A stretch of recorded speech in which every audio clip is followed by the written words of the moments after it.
What's up, everybody? This is the Booch, and welcome to episode 50 of the Boochcast reviews, Darkside of the Ring. And ladies and gentlemen, I am very excited this week because we have a very special guest joining us for this episode of Darkside of the Ring. If you listened to the Boochcast before, you are familiar with this gentleman as he joined us for NXT Stand and Deliver 2023 and night one of WrestleMania 39. Ladies and gentlemen, please welcome back to the show, the one, the only, Mr. Derrick Showtime.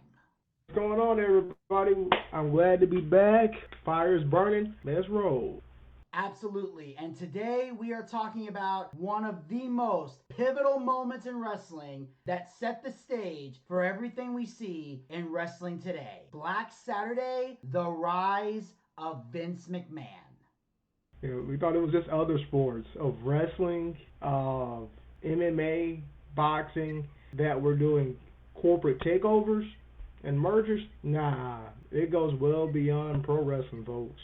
On July 14th, 1984, millions of loyal viewers tuned into cable channel WTBS to watch its most popular program, World Championship Wrestling. But instead of a live broadcast featuring the South's most popular wrestlers, fans were shocked by the surprise appearance of New York promoter Vince McMahon Jr. It was a day that would live in infamy, forever known as Black Saturday. Well, 1984. Boy, let's see. Huge pop culture year, so to speak. Miami Vice was huge at this time. There was the rise of the Miami Hurricanes college football team during this time as well. So it seemed to be a cultural change of television, music, fashion, and I guess living out your wildest dreams of this era. There's also the rise of MTV, VH1.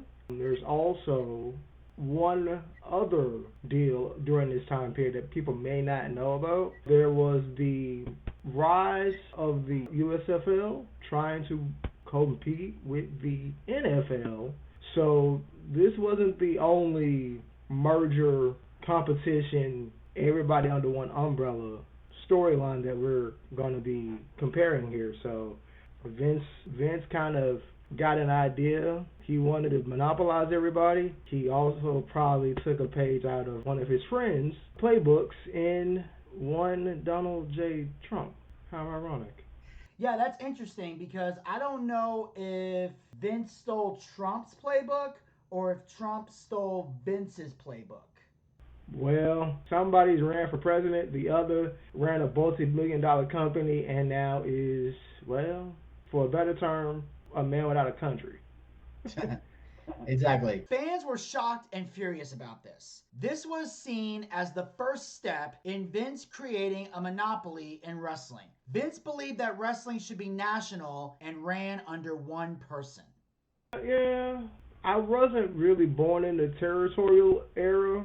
I came up in the new generation era. So once Vince took everything over, pretty much you really had only him, and you had Ted Turner and Bill Watts as your top two promotions. So you had your choice. It's just Vince wanted everybody under him. Exactly. And the thing is, he really believed that everything should be ruled under one person, and he wanted to be that one person. Now, I kind of have a 50-50 philosophy on this, because on the one hand, I can understand as a businessman wanting to create a monopoly and own everything. Because if you own everything, you get to make all the money, you have power over everything, you have no competition, everybody comes to you. So from a money-making business standpoint, I get why you would want to do that. You want to own everything so you can have all the money and all the power. I don't care what anybody says. Everybody want money, everybody want power. Because if you get the money and you get the power, then you get a woman. Now, on the other hand, I also don't like it because of the philosophy that everybody has when it comes to wrestling, that the more promotions there are, the more wrestlers have places to work, the more places they have to make money. It allows them to make an easier living. If for whatever reason WWE does not want them, they can still make money. They don't have to give up on their wrestling dreams. But also, it helps out if you want to play one company against the other. Best example of that is Hulk Hogan. Back when we talked about the Montreal Screwjob, we talked about how during that time, Hogan might have been coming in. There were talks of him coming in around 97, 98. And those talks were very up to the midnight hour serious. Like Hogan was having meetings with Vince. And they were going to talk about bringing him in as the Hollywood Hogan character and seeing what they could do with that. Where could that fit in as far as future plans? And even though there might have been some inklings of Hogan wanting to go to WWE, mostly what he was trying to do was he was having these negotiations to try and leverage more money out of Turner. Because once WCW and Ted Turner found out that Hogan was talking to Vince, they offered him more money and they counter-offered to get Hogan to stay in WCW. So that's another good advantage to having multiple promotions, because you can play one against the other to try and get more money for yourself as a wrestler. Bidding wars, yeah. I was surprised that Ted Turner did that for Hulk Hogan, but WCW refused to do this for someone, say, Brian Pillman, and he tried to do the exact same thing, yet he had to go to ECW, make an appearance, consider an offer from Eric Bischoff, then you get your deal from WWE and Vince, yet it isn't what you thought it was. And you weren't able to fulfill that deal, and then, well, we know what happened on October 5th. Yes, we all know what happened on October 5th, and of course, we covered all that in the Brian Pillman Darkside of the Ring reviews. But what's interesting about that is it was actually Eric Bischoff's idea, at least is what he said, for Brian Pillman to go to ECW. They were going to put something on paper to show that he was released so he could go to ECW with no problems and make a big name for himself so he could leverage more money with Ted Turner and make him worth paying.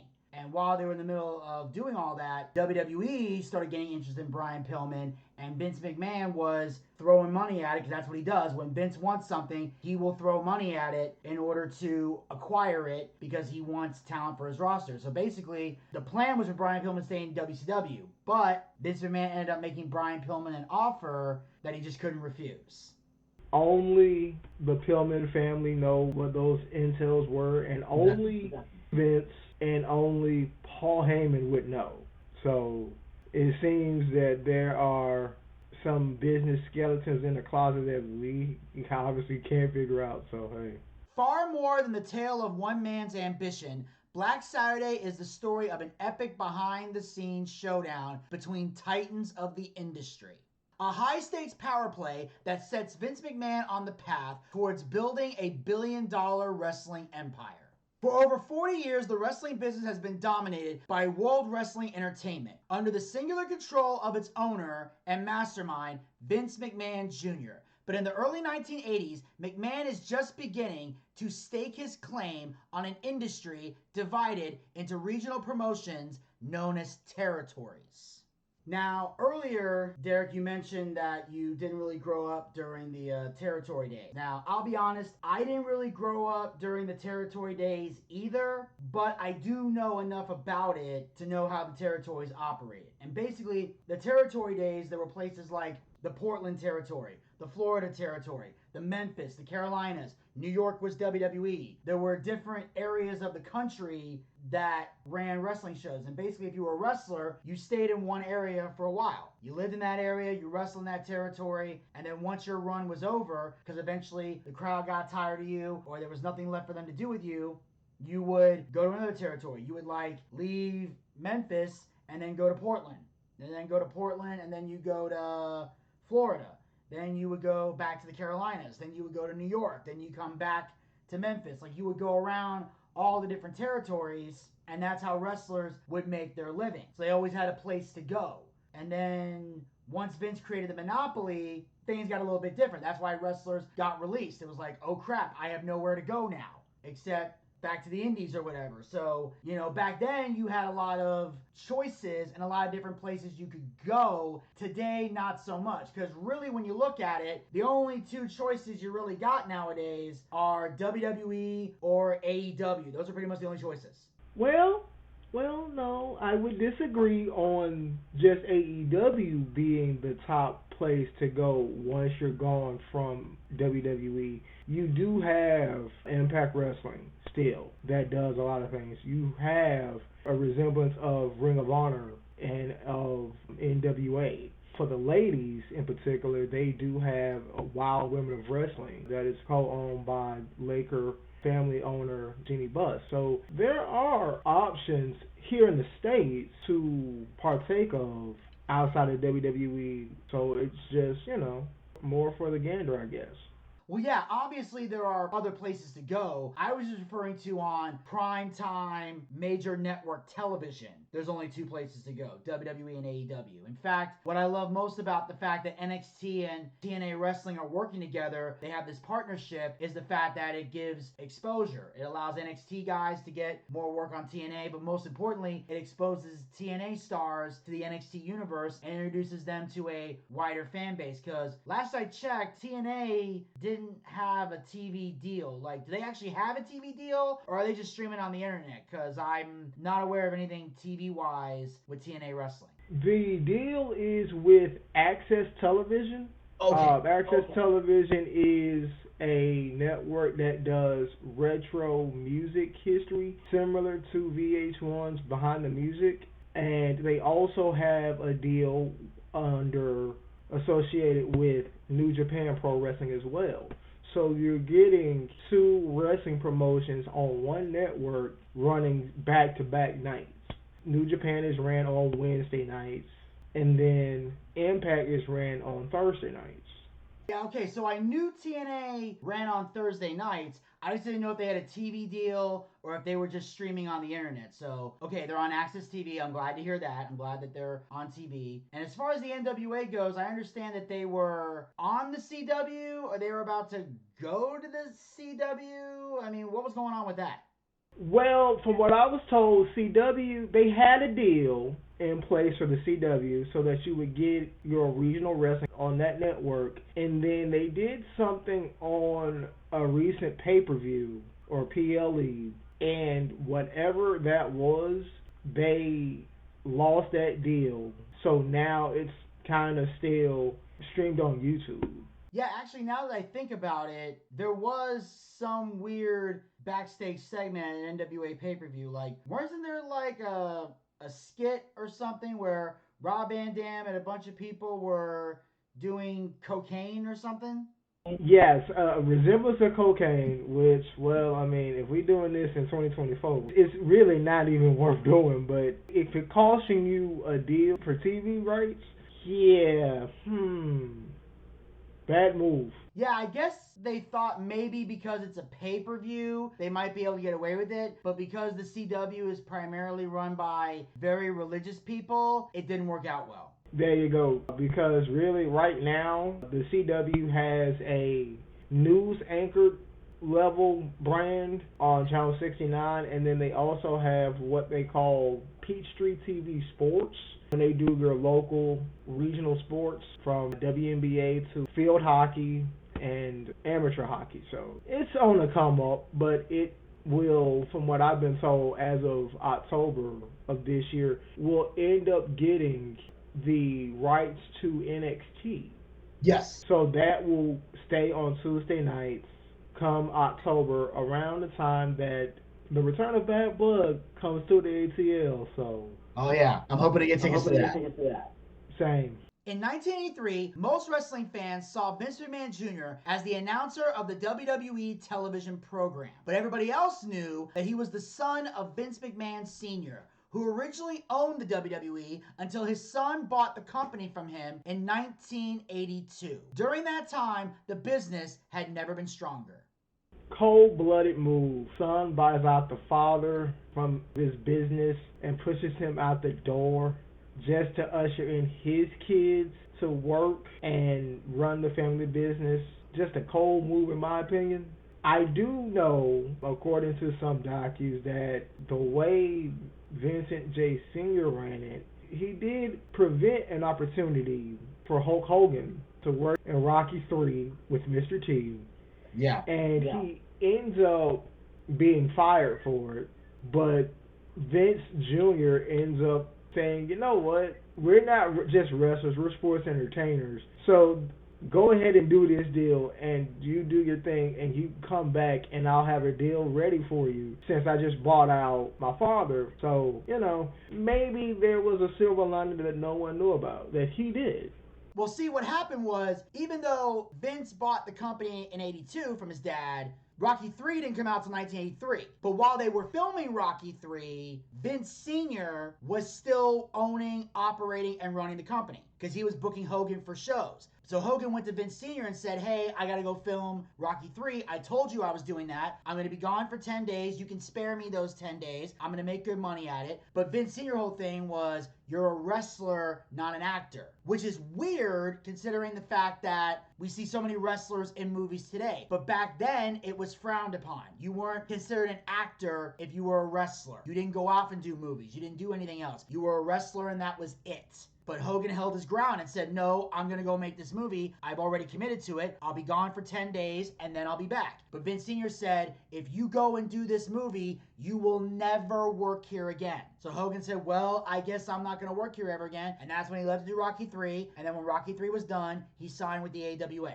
Yeah, with that 1982, boy, that was an odd time because no one knew that little acting run of his would produce him to try and do Trouble in Paradise nearly a decade later.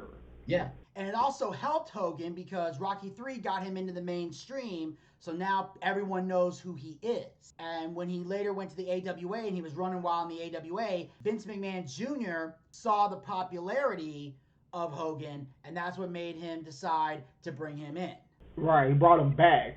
Right, brought him back. That's what I meant to say. Thank you for correcting me on that. But what's also interesting about Vince is during this time, even though he owns the company, he was just a commentator. Nobody outside of the wrestling business knew that he was the owner of the company because he kept it that way. Which was good, it's funny that no one knew he was the owner, just a commentator like everybody knew back then, until Stone Cold Steve Austin and Bret Hart. That is the first time you really found out he owned everything and basically could handpick who he wanted, and if he didn't like you, you were sandbagged. Yeah, because Bret kind of revealed all that during the worked shoot promos that he was doing, leading up to eventually Bret Hart turning heel, and even as we dug deeper into the Montreal screw job, that's really when Vince McMahon, being the owner of the company and eventually developing the Mr. McMahon gimmick, really came to light. Bret Hart played a major role in doing that. Man. And he now is enjoying hearing the comeuppance from a lot of people saying he's getting what he deserves. And I think Bret is still better, not only to him, but to Goldberg as well. So, yeah, he's just got a lot going on that he needs to kind of iron out. Well, at the end of the day, bitter is Bret Hart's middle name. I don't think there's anybody in the wrestling business that is more whiny or bitter than Bret the Hitman Hart. Bret Hart takes no accountability for any mistakes he's made in his life. Everything is always somebody else's fault. It's never his. He's pissed off over the Montreal Screwjob, despite the fact that he was not willing to drop the belt when he was on the way out the door. He blames Goldberg for quote-unquote ending his career, despite the fact that he wrestled multiple matches after that, including a rematch with Goldberg, and one of his last matches in WCW was a hardcore match against Terry Funk. But yeah, a kick to the head that you were told to block ended your career. Yeah, fucking go fuck yourself. Since the 1940s, regional promoters like Vince McMahon Sr. did business through a governing body called the National Wrestling Alliance, known as the NWA. They created bylaws and had territorial boundaries where you got this territory and you got this territory, and the boundaries were never crossed. So, pretty much, everybody stayed to themselves, everybody knew what not to do, that where everybody's hands can get greased. This kind of reminds me of a show that I just saw, thanks to a friend of mine, yesterday. The Food That Built America. There was a lot of competition for our primary items that we buy in our grocery stores now, whether that be Coca-Cola, Pepsi, Gatorade, Pirate, or whatever. It's just, you knew what to do, you just hope that someone didn't beat you to it. Exactly. And in the territory days, they took that seriously. Like, you didn't run in somebody else's town, you didn't go into their buildings, you didn't talk to their sponsors. Like, they very much had to stay in their lane during the territory days. You very seldom went into somebody else's town, and if you did, you got like permission or you partnered up. And the funny thing is, the independent wrestling promotions that you see today in the indie level, they follow that same policy. They don't run in other people's towns. Some people are down in this section of Georgia, some people are in the city, some people are in the backwoods, some people are down in the smaller towns. They pretty much stay in their lanes. They have a home base, and if they run somewhere else, it's usually way out during a time when nobody's there, or like I said before, they partner up. I guess you have to. I mean, I don't know too many independent free agents that can just handpick where they want to go and not have a backup plan in doing business. Exactly. And I'll tell this story. I told the story before, but I'll tell it again because it bears repeating. There was a situation where I was involved in a promotional war. There was a war between two wrestling promotions. One I worked for in the past and one that I was working for at the time the war took place. I remember it was in Barnesville, Georgia. And we, the company I was working for, we were invited by the Barnesville Police Department to come down and do a show because they wanted to raise money for the youth program. So we were there putting on a wrestling show. But we also knew there was another promotion that worked in the town. So I thought, hey, maybe we should call them up and see if they'll partner up and we can split everything down, revenue, costs, everything, each give a portion to the youth program, and that way everything can be civilized. Well, they contacted the other promoter, and the other promoter not only did not want to promote, but wanted to run the same day that we ran a show. So now all of a sudden we're locked in this promotional war. And like I said, I knew both companies. So even though I worked for one at the time of the war, I'm still caught in the middle because I have friends who work over here. And let me tell you right now, I would not wish this on anybody. I am telling you right now, do not get involved. Do not pick sides in an indie promotional war. It is not worth the drama, and it is not worth the headache. Yeah. The NWA always had wars and fighting. Wrestling was like the mafia, but without the cement shoes. Nobody ended up at the bottom of the river, but there were a few black eyes every now and then. Well, mafia style stuff without the killing. That's a unique way to look at it because we know the mafia don't play, neither do the cartels.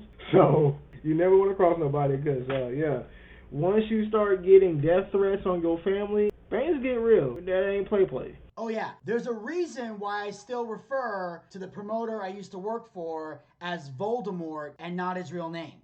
Oh geez. Yeah, I am relieving myself of all liability. Oh, never mind. On to the next one. Every year, the NWA had a meeting, and all the promoters came to decide the major decisions in wrestling in the United States for the following year. The other promoters looked at Vince Jr. like an upstart kid. They didn't realize he wanted to be the Walt Disney of wrestling. They didn't understand not only the plans that he had, but the lengths that he was willing to go to have those plans come to fruition.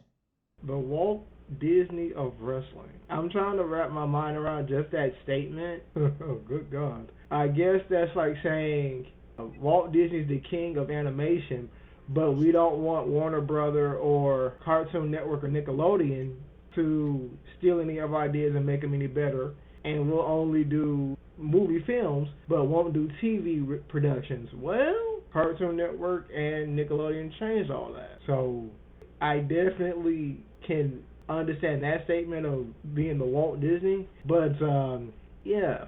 Well, the issue here is they're just looking at Vince McMahon like he's just this young kid. They're not taking him seriously because he's brand new. And the thing we've all learned, whether it's in politics or life in general or sports or whatever, the moment you stop taking someone seriously, that's when they surpass you. Well, I mean, you're willing to go jump off a cliff to make your dreams meet, then Well, that's the thing is, these are the guys that made these decisions. Like when someone became the NWA World Heavyweight Champion, when someone got that belt, the reason they got that belt is because all these promoters got together and voted on it. So you could be the biggest star in the company, you could be over with the fans, you can be loved and admired and all that. But if this committee didn't approve it, you didn't become the champion. So the NWA had what WCW had in its early days when I started watching. What it sounds like the Championship Committee. Is that similar to what NWA was doing where you kind of voted on who was going to get the push, who was going to the jobber, so to speak, who was going to be the champ, and who was going to be the heel that everybody wanted to get their ass whooped. Well, yes, there was a championship committee, but it was slightly different. Because, like in WCW, they had a championship committee, but it was Eric Bischoff who hired everybody. He brought in different people to sit in the creative team, and they created stuff specifically for WCW. In this case, it's all the promoters. The guy from New York, the guy from Memphis, the guy from Florida, the guy from Portland, the guy from the Carolinas. They're all sitting down and making these decisions that affect the champion that goes to each territory. They're the ones voting on the champions. So it's all the promoters at once. Yeah, so you might be working in the Portland area, but the guy in Memphis might be the one saying, I want him to be the World Heavyweight Champion. But then you got the guy in New York that's saying, nah, I'm not really feeling that. I want to go with this guy. So you don't necessarily have to work in that territory for that promoter to say, I want that guy to be champion. Because he might want you to be champion and then come to his territory. So that's how that works.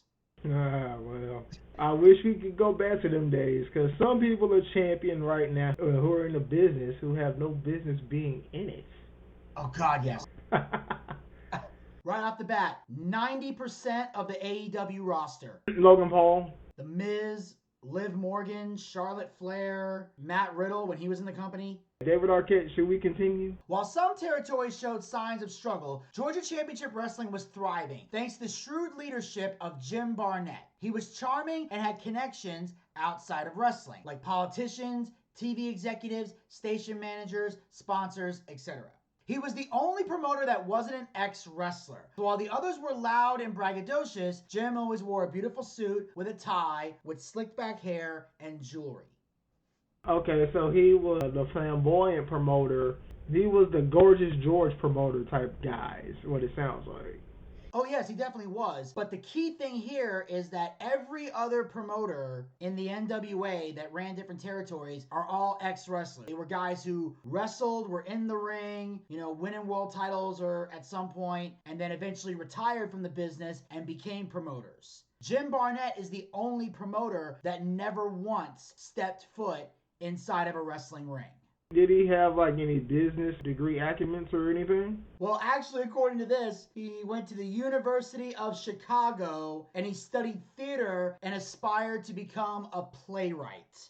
Okay, so he looked at wrestling the way Vince looked at wrestling. Athletic theater with a dramatic twist. Yes. He saw the theatrical aspect of wrestling. Jim loved wrestling, but was more interested in fine arts. And because he was gay, he wasn't welcomed in the NWA until 1970. There we go. That was going to say his personal lifestyle played a role. It sounds like LBGTQ, which has been around, I guess, since the dawning of time. It sounds like anybody that was living that lifestyle, don't do business with them. We can't take them serious. But now, I guess we have to with political reasons, but that's another topic for another day. Well, the thing is, nowadays, in the present day, if you're gay, it's not as big of a deal as it used to be. Obviously, there are still, homophobic people out there. They still exist. I'm not denying that. There's always going to be somebody that doesn't approve of gay people and their lifestyle. But as compared to the 90s, the 80s, the 70s, and on down, today it's a lot more acceptable. You can walk down the street and the chances of somebody yelling slurs at you and throwing rocks at you are very, very slim to none. So today, being gay is a lot more accepted. Well, yeah, more people are more acceptable of that. Like I said, a lot of laws have been put in place for that reason. Would it be this way if it wasn't for laws? I highly doubt it, but it's to each his own. Yeah, exactly. Behind the scenes, he was a cutthroat. He had the ability to cut your balls off and shove them down your throat, and you thank him for it. Which I guess meant I'm toughen you up if you ain't tough in dealing with me, but I'ma still be a little prissy on the side, and you just can't say nothing to me about it. Oh, exactly. Okay. Oh, exactly. I mean, he was like, look, you can make fun of me for being gay all you want. Just know that if you do, I'm going to slap the shit out of you. Well, there you go. Known as a powerful liaison to TV executives, Jim Barnett is close to media tycoon Ted Turner, who airs Georgia Championship Wrestling nationally on his cable network, WTBS. It was the first hit on cable television. Turner took it and put it up on the satellite. Back then, there weren't a lot of TV options, and WTBS was one of the few channels you got. They also showed the Atlanta Braves and the Andy Griffith Show, but wrestling was the biggest show on the station. Well, like I said, it is no longer a TBS with Channel 17 anymore. It is now the Peachtree TV. If you get Xfinity or DirecTV or Spectrum or Dish. So, regional television for local basic cable television, that does need to return. Like I said, currently, right now, the only network that does local cable weekly episodic television right now is Women of Wrestling, so it does need a shot in the arm. Absolutely, it definitely needs a shot in the arm. The overall point I was trying to make was, back in the day, there were not a lot of options as far as cable channels. Oh no, it was one television, the family television, everybody had to watch whatever. If you were watching Andy Griffith or Gunsmoke, whoever had access to the television, that's what you watched. Ask your grandparents. Oh, and if your dad was home, whatever he wanted. There you go. That was it. And of course, when Ted Turner took Georgia Championship Wrestling and put it on the satellite, people were concerned because they're thinking, this is Georgia Championship Wrestling. Nobody outside of Georgia is going to give a shit about this program. But it turns out they did, and they loved it. Everybody cared. So Southerners love football, Southerners love wrestling, and Southerners love baseball. So you get them three on a Saturday or a Sunday, just give us our brewskis, give us our free plates, and just get out the way. That's pretty much what it was back then. Yeah, and back then, Andy Griffith was a very, very popular show. That's another reason why that was on the satellite, because Andy Griffith was popular with a lot of people. Also, side note, Buff Bagwell, huge Andy Griffith fan. All the big stars in the NWA would fly to Atlanta every weekend to appear on the 2-hour television program. What made it popular wasn't just the great wrestling, but also the talent of Gordon Soley, who was the voice of Georgia Championship Wrestling. They also had guys who would later become legends, like the American Dream Dusty Rhodes, the Nature Boy Ric Flair, Jake the Snake Roberts, the Road Warriors, Abdullah the Butcher, Wildfire Tommy Rich, Bruiser Brody, Jimmy Superfly Snuka, Andre the Giant, and Harley Race. Now, if that's not a who's who of sports entertainers, I don't know wrestling. Yeah, dude, that is a stacked list of legends right there. Yeah, icons, legends, Hall of Famers, pioneers of the business. Oh yeah, especially Tommy Rich. He's a great guy. I've actually met him a couple times. He's one of those names that I actually do not know. All the others I have dabbled into their content. So Tommy Rich is one person that I would have to do research on. Well, I met him through working multiple indie shows with him, with the company that I used to work for. And all I can say is that he's a bit of a personality. Oh, okay. The chuckles, give it away. Oh boy. No, look, all I'm saying is, yeah, the guy's a little crazy, but he's still a nice guy and he can work. Okay. Yeah, when you meet him, you'll notice the high energy personality, a little bit on the crazy side. But very, very nice guy, very, very professional, and even to this day, could still work a match. Wait, work a match? Yeah.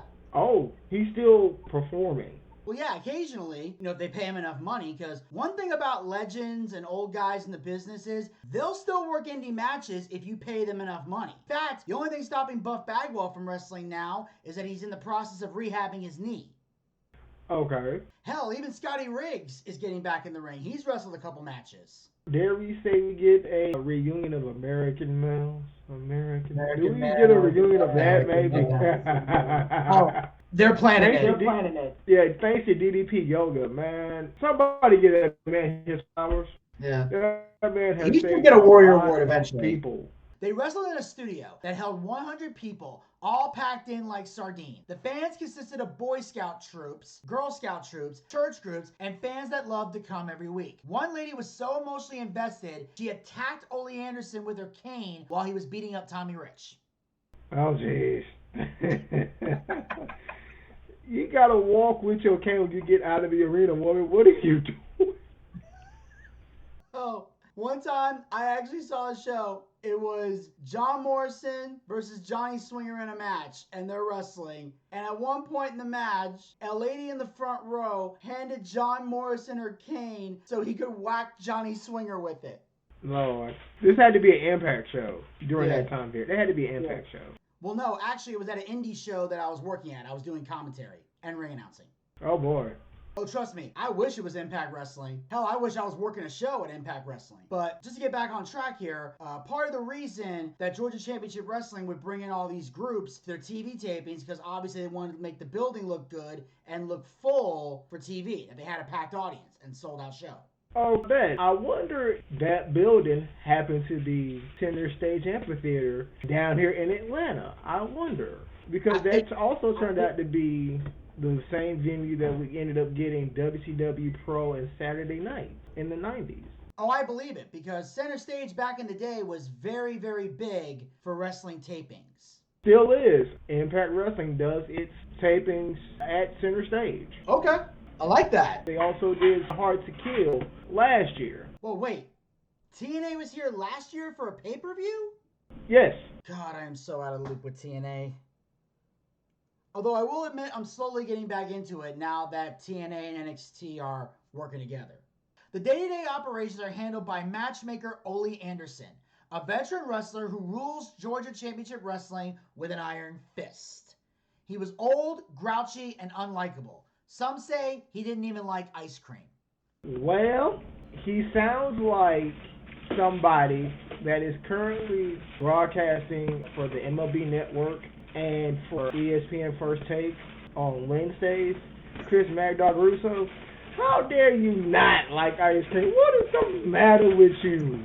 Ice cream is the all-American treat. I do not care what you say. Yeah, this actually reminds me of that episode of Friends when they found out that Ross didn't like ice cream. Yeah, like, what's the matter with this man? Did he not grow up as a kid? Yeah, what makes it even funnier is everybody in the group is looking at him like, you don't like ice cream? And he goes, it's too cold. It sticks to your teeth. And just the way he said that was fucking hilarious. Just the delivery of that line. Lord have mercy. He later bought into the Georgia promotion and became a stockholder, but Ole isn't the only wrestler looking to increase his fortunes by getting involved in the financial side of the promotion. Jerry Briscoe bought stock in small increments, where it built up to over 10%. Well, that is one way to make money, the stock market. I didn't realize this market at the time was allowing that to be considered business. Yeah, it's true, because I always thought WWE was the first ones in the wrestling business to do, stuff in the stock market. Well, I didn't even know the New York Stock Exchange, so it's been around forever and a day. So I wonder how they did it back then compared to how they do it now. In 1983, the stockholders in Georgia Championship Wrestling consisted of the original promoter, Paul Jones, a Columbus promoter named Fred Ward, his son-in-law, Ralph Reed, Jim Barnett's business partner, Jim Oates, Jack and Jerry Briscoe, and Ole Anderson. So I'm wondering whatever happened to the brother of Gerald Briscoe. Why is he not mentioned more in the wrestling business outside of the territorial era? Honestly, I don't know. I mean, I know that Jack Briscoe died in 2010, so there were multiple opportunities to talk about him in the business.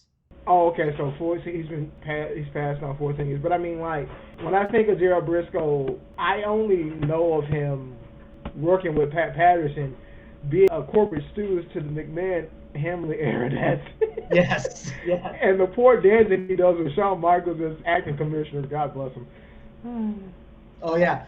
I still remember the time when Gerald Briscoe won the hardcore title and he was celebrating with Pat Patterson. Then Pat Patterson turned on him, pinned him, and took the title because that was back when the hardcore title was a 24/7 rule. And then at one point, Pat Patterson dressed up like a woman and hid in the women's locker room. So Gerald Briscoe also dressed up like a woman, and the referee's laughing at him. He says, "Hey, you stop laughing. That no good Patterson stole my belt, and I'm going to get it back no matter what it takes. And you quit your smiling, you come with me." They walk in, they bust into the women's locker room, and him and Pat Patterson start fighting, and they're fighting all over the locker room. Then it spills out into the hallway, and then all of a sudden, Vince McMahon's just looking at them, both dressed in drag, and he decides at the King of the Ring to book them in a hardcore evening gown match.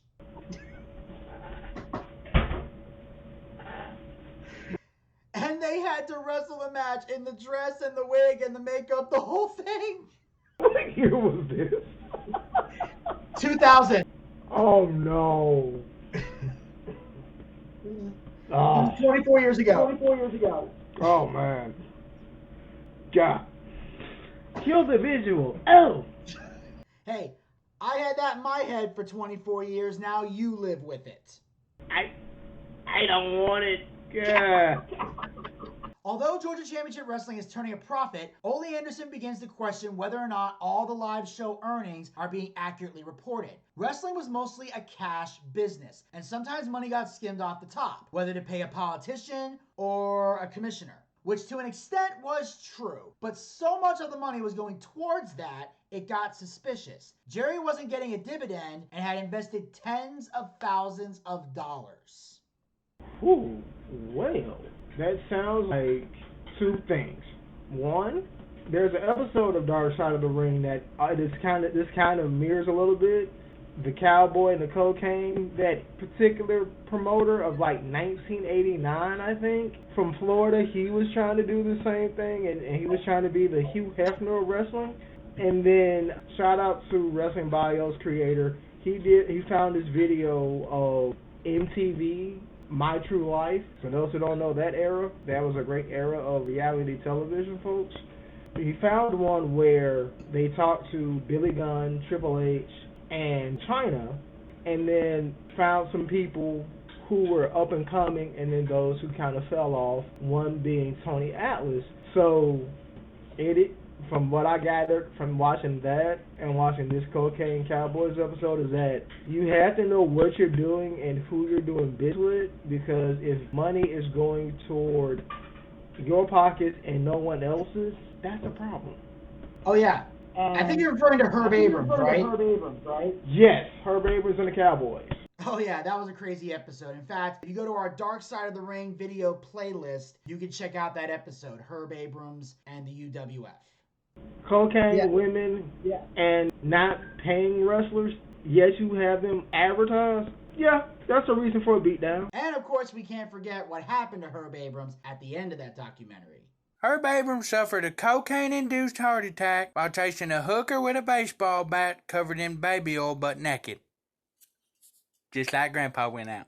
Thank you, Gator, for that reminder. And of course, this also ties into why wrestling was mostly a cash business, and on the indies in a lot of ways it still is, because unless it was from a company that wrestlers actually trusted, they did not like to accept checks because 9 times out of 10, those checks would bounce. But that's strange that you would do this in this era where bank accounts had to be had in some way, because how many people would carry cash in that era in your car and you know crime doesn't pay? Oh yeah, exactly. And I'm sure once the wrestlers got paid, they deposited the money into banks. You know, I'm sure they had bank accounts and they deposited the money after that. But as far as the actual payment they received at the show, they were paid in cash. Well, it sounds like if you were working multiple promotions and 2 shows a week, possibly, you really were not making a lot of money. Sounds like it. Well, yeah, but the thing is, how much money you made depended on how big of a draw you were and where you were on the card, you know? The main eventers, the big stars, the guys drawing the money, they made quite a lot of money. They make the big bucks. But the guys on the lower level of the card, they're either making small change or, as we say in the business, the hot dog and the handshake. Hot dog and a handshake. I've never heard that phrase before. You've never heard that phrase? No. Well, that's a phrase that they use for people that, are working for free because either you're relatively new or nobody really knows or cares who you are. Oh, well, I'll leave that statement to myself. I won't go into that.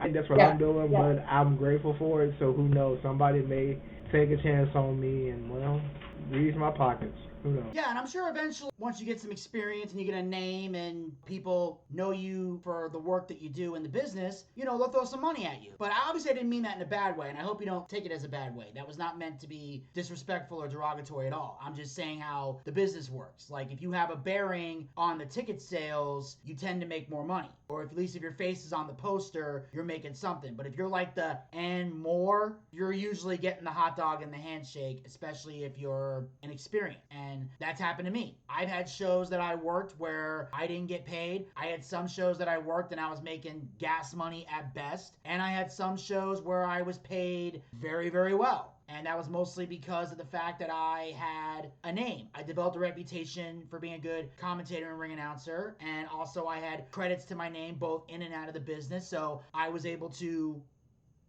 get a reasonable rate for the work that I do, or make it to a point where I could charge to do the work that I do. And even then, I'm still kind of negotiable. So I've had varying degrees in the business. Like I said, I've been paid, I've made small money, I've done the hot dog and the handshake. And it also depended on which promoter I was working for, because some promoters were able to keep their word, and there were some promoters who didn't. Well, that's life, and money make the world go around. So, hey. Exactly.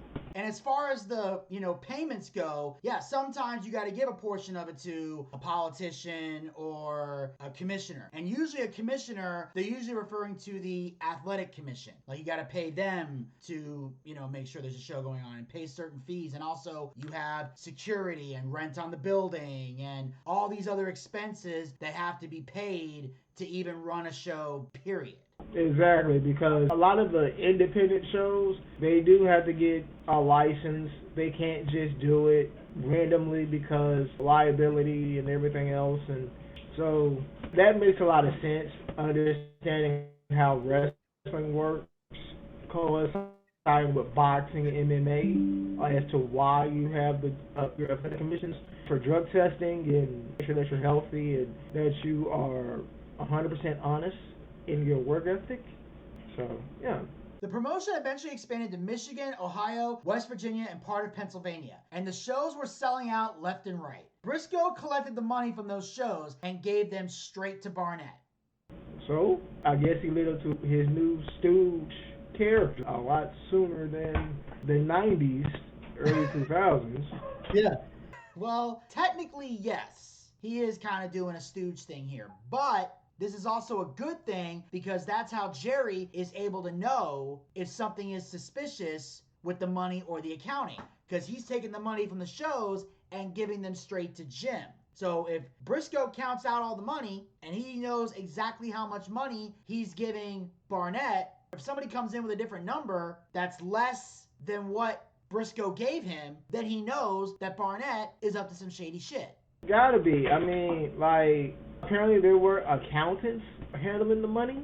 Well, yeah, they had accountants handling the money, but the accountants didn't know, like, how much money a show was actually supposed to make, or they didn't know exactly how much money was at the gate because they weren't physically at the show. So basically, Briscoe would bring in the money, the accountants would see the money, and then just make records. That was pretty much their job. Sheesh. Ole was the only one that questioned Barnett, and while Jim was on his annual trip to Hong Kong, Ole broke into the accountant's office to look at the books. He discovers that Barnett was spending $3,000 a month on phone bills, had a personal chef and a personal driver. Ole is now convinced that Barnett is embezzling money from the company. Okay, so embezzling money from a company and embezzling money from your people as patrons. Who does that sound like? the late great Selena Gutierrez and her accused killer, who's been rotting behind bars for the last 20 plus years. Yeah. For stealing money from fans. Ay, ay, ay. What are they? Yeah, that's when she stole from the fan club. Yeah, that woman. Shame on her. Killing a great musician that we never got to hear more music from. Yeah, it's a shame. And what's even crazier is the fact that she had already created classic songs and great singles and all this great music. So she had already built a legacy before she passed. Right, which is now going on 30 years next year, so. Yeah, I hear you. And getting back to Barnett, I find it weird. Like, this dude actually spends $3,000 a month on phone bills. Who you calling? Because ain't no cell phones in this phone period. I mean, unless you're on the phone multiple times a day with like wrestlers and sponsors and executives and TV people and athletic commission and making all the calls you got to make to book a show, and you're having a hard time negotiating or conversation just going really long because you're friends with the person, unless it's like circumstances like that, I can't think of any other reason why you would spend $3,000 a month on phone bills. I could, but we won't go into that. They hold a meeting of the Georgia Championship Wrestling owners in a hotel south of Atlanta in a conference room. Barnett hands out checks from the proceeds of the calendar they sold. After Jim left, Ole came in and addressed the owners. He got all the stockholders on his side and became the new owner of the company. Ole felt it was just business, but hell hath no fury, like Barnett scorned. So, is this the part where he does what Jerry calls the blood handshake deal or something like that? No, actually, that part happens later on in this episode. Okay. After reviewing the accounts for Georgia Championship Wrestling, part owner Ole Anderson tries to convince his fellow shareholders that manager Jim Barnett is embezzling funds from the company. And calling him a scapegoat? The company was also in debt because Jim had promised the company and the TVs so much per week or per month, and it didn't matter if the company didn't make money. Ole saw that as a way to move in and claim ownership of the company. He went to Barnett's house and told him, "I'm going to be elected the new president, and if you have a problem with that, I'm going to toss you over the railing." Well, that sounds like the Five Heartbeats. For those who don't know that movie, Red, who killed a talent promoter of some sort, was embezzling people from underneath a person, and anybody that had a problem with not doing regular business hours got dealt with by being hung over a railing. What are my business hours? 9 to 5. Not anytime you show up and I'm having a party or something. Yeah, exactly. And that was basically it. You know, Ole Anderson basically threatened Jim Barnett out of the company, which apparently back then you could do because the wrestling business was so crazy and operated so deep outside of the law, shit like this could just happen. Real greedy folk who did not know what they were doing.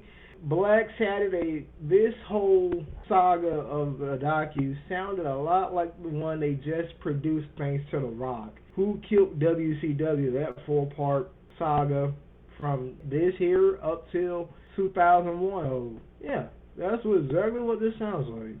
Well, from what I recall, I don't remember anybody being thrown over the railing when WCW had their takeover from like the AOL Time Warner thing or even WWE taking over, but I haven't seen the 4-part documentary, so if there are similarities, I'll have to take your word for it. And a lot of people have asked me if we're even going to cover the Who Killed WCW, and the reason I haven't is just for the simple fact that I've had so much content backed up already, trying to get everything out here, all the Darkside stuff, that Who Killed WCW wasn't really on my radar. Plus, we talked a lot about it in the Bash of the Beach episode that we did, if you want to check that out. But if enough people really want to hear the Who Killed WCW, I guess we'll watch it and review it, but that's strictly going to be if enough fans ask for it. If the fans ask for it, we'll give it to them. If not, then I'm just going to keep editing what I've been editing. Barnett had the power to fuck with wrestlers' careers, and while he might not have been able to do anything about Ole taking over right then and there, those close to him knew he would do something about it eventually.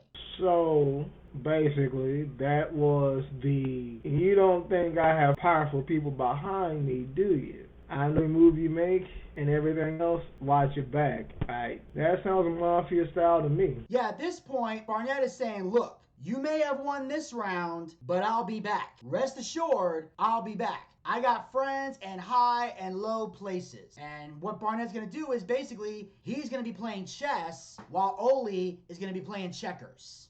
The MLB is doing the same right now. NHL, NBA, NFL, everybody knows what everybody's doing away from the job. Everybody know what they doing. They got people in high places. They know what you're doing. When you do something stupid and you ain't gonna get caught, man, please, it's getting back to the office the second you get in trouble. Oh yeah, people love to rat people out when it comes to like social media and stuff. Everybody believes in the whole see something, say something. There's actually like corporate policies out there that will tell you to rat out your coworkers if you see shit, which I could never do that. I really don't give a shit what somebody does outside of the office, but in this case it's a little bit different because what Barnett is trying to say here is he has the ability to destroy Ole Anderson, but he can't do it physically. If they got in a fight, Ole Anderson's beating the shit out of Jim Barnett, but Barnett is a crafty person and has a lot of connections, as we mentioned before. So his plan is to use those connections to bring him down.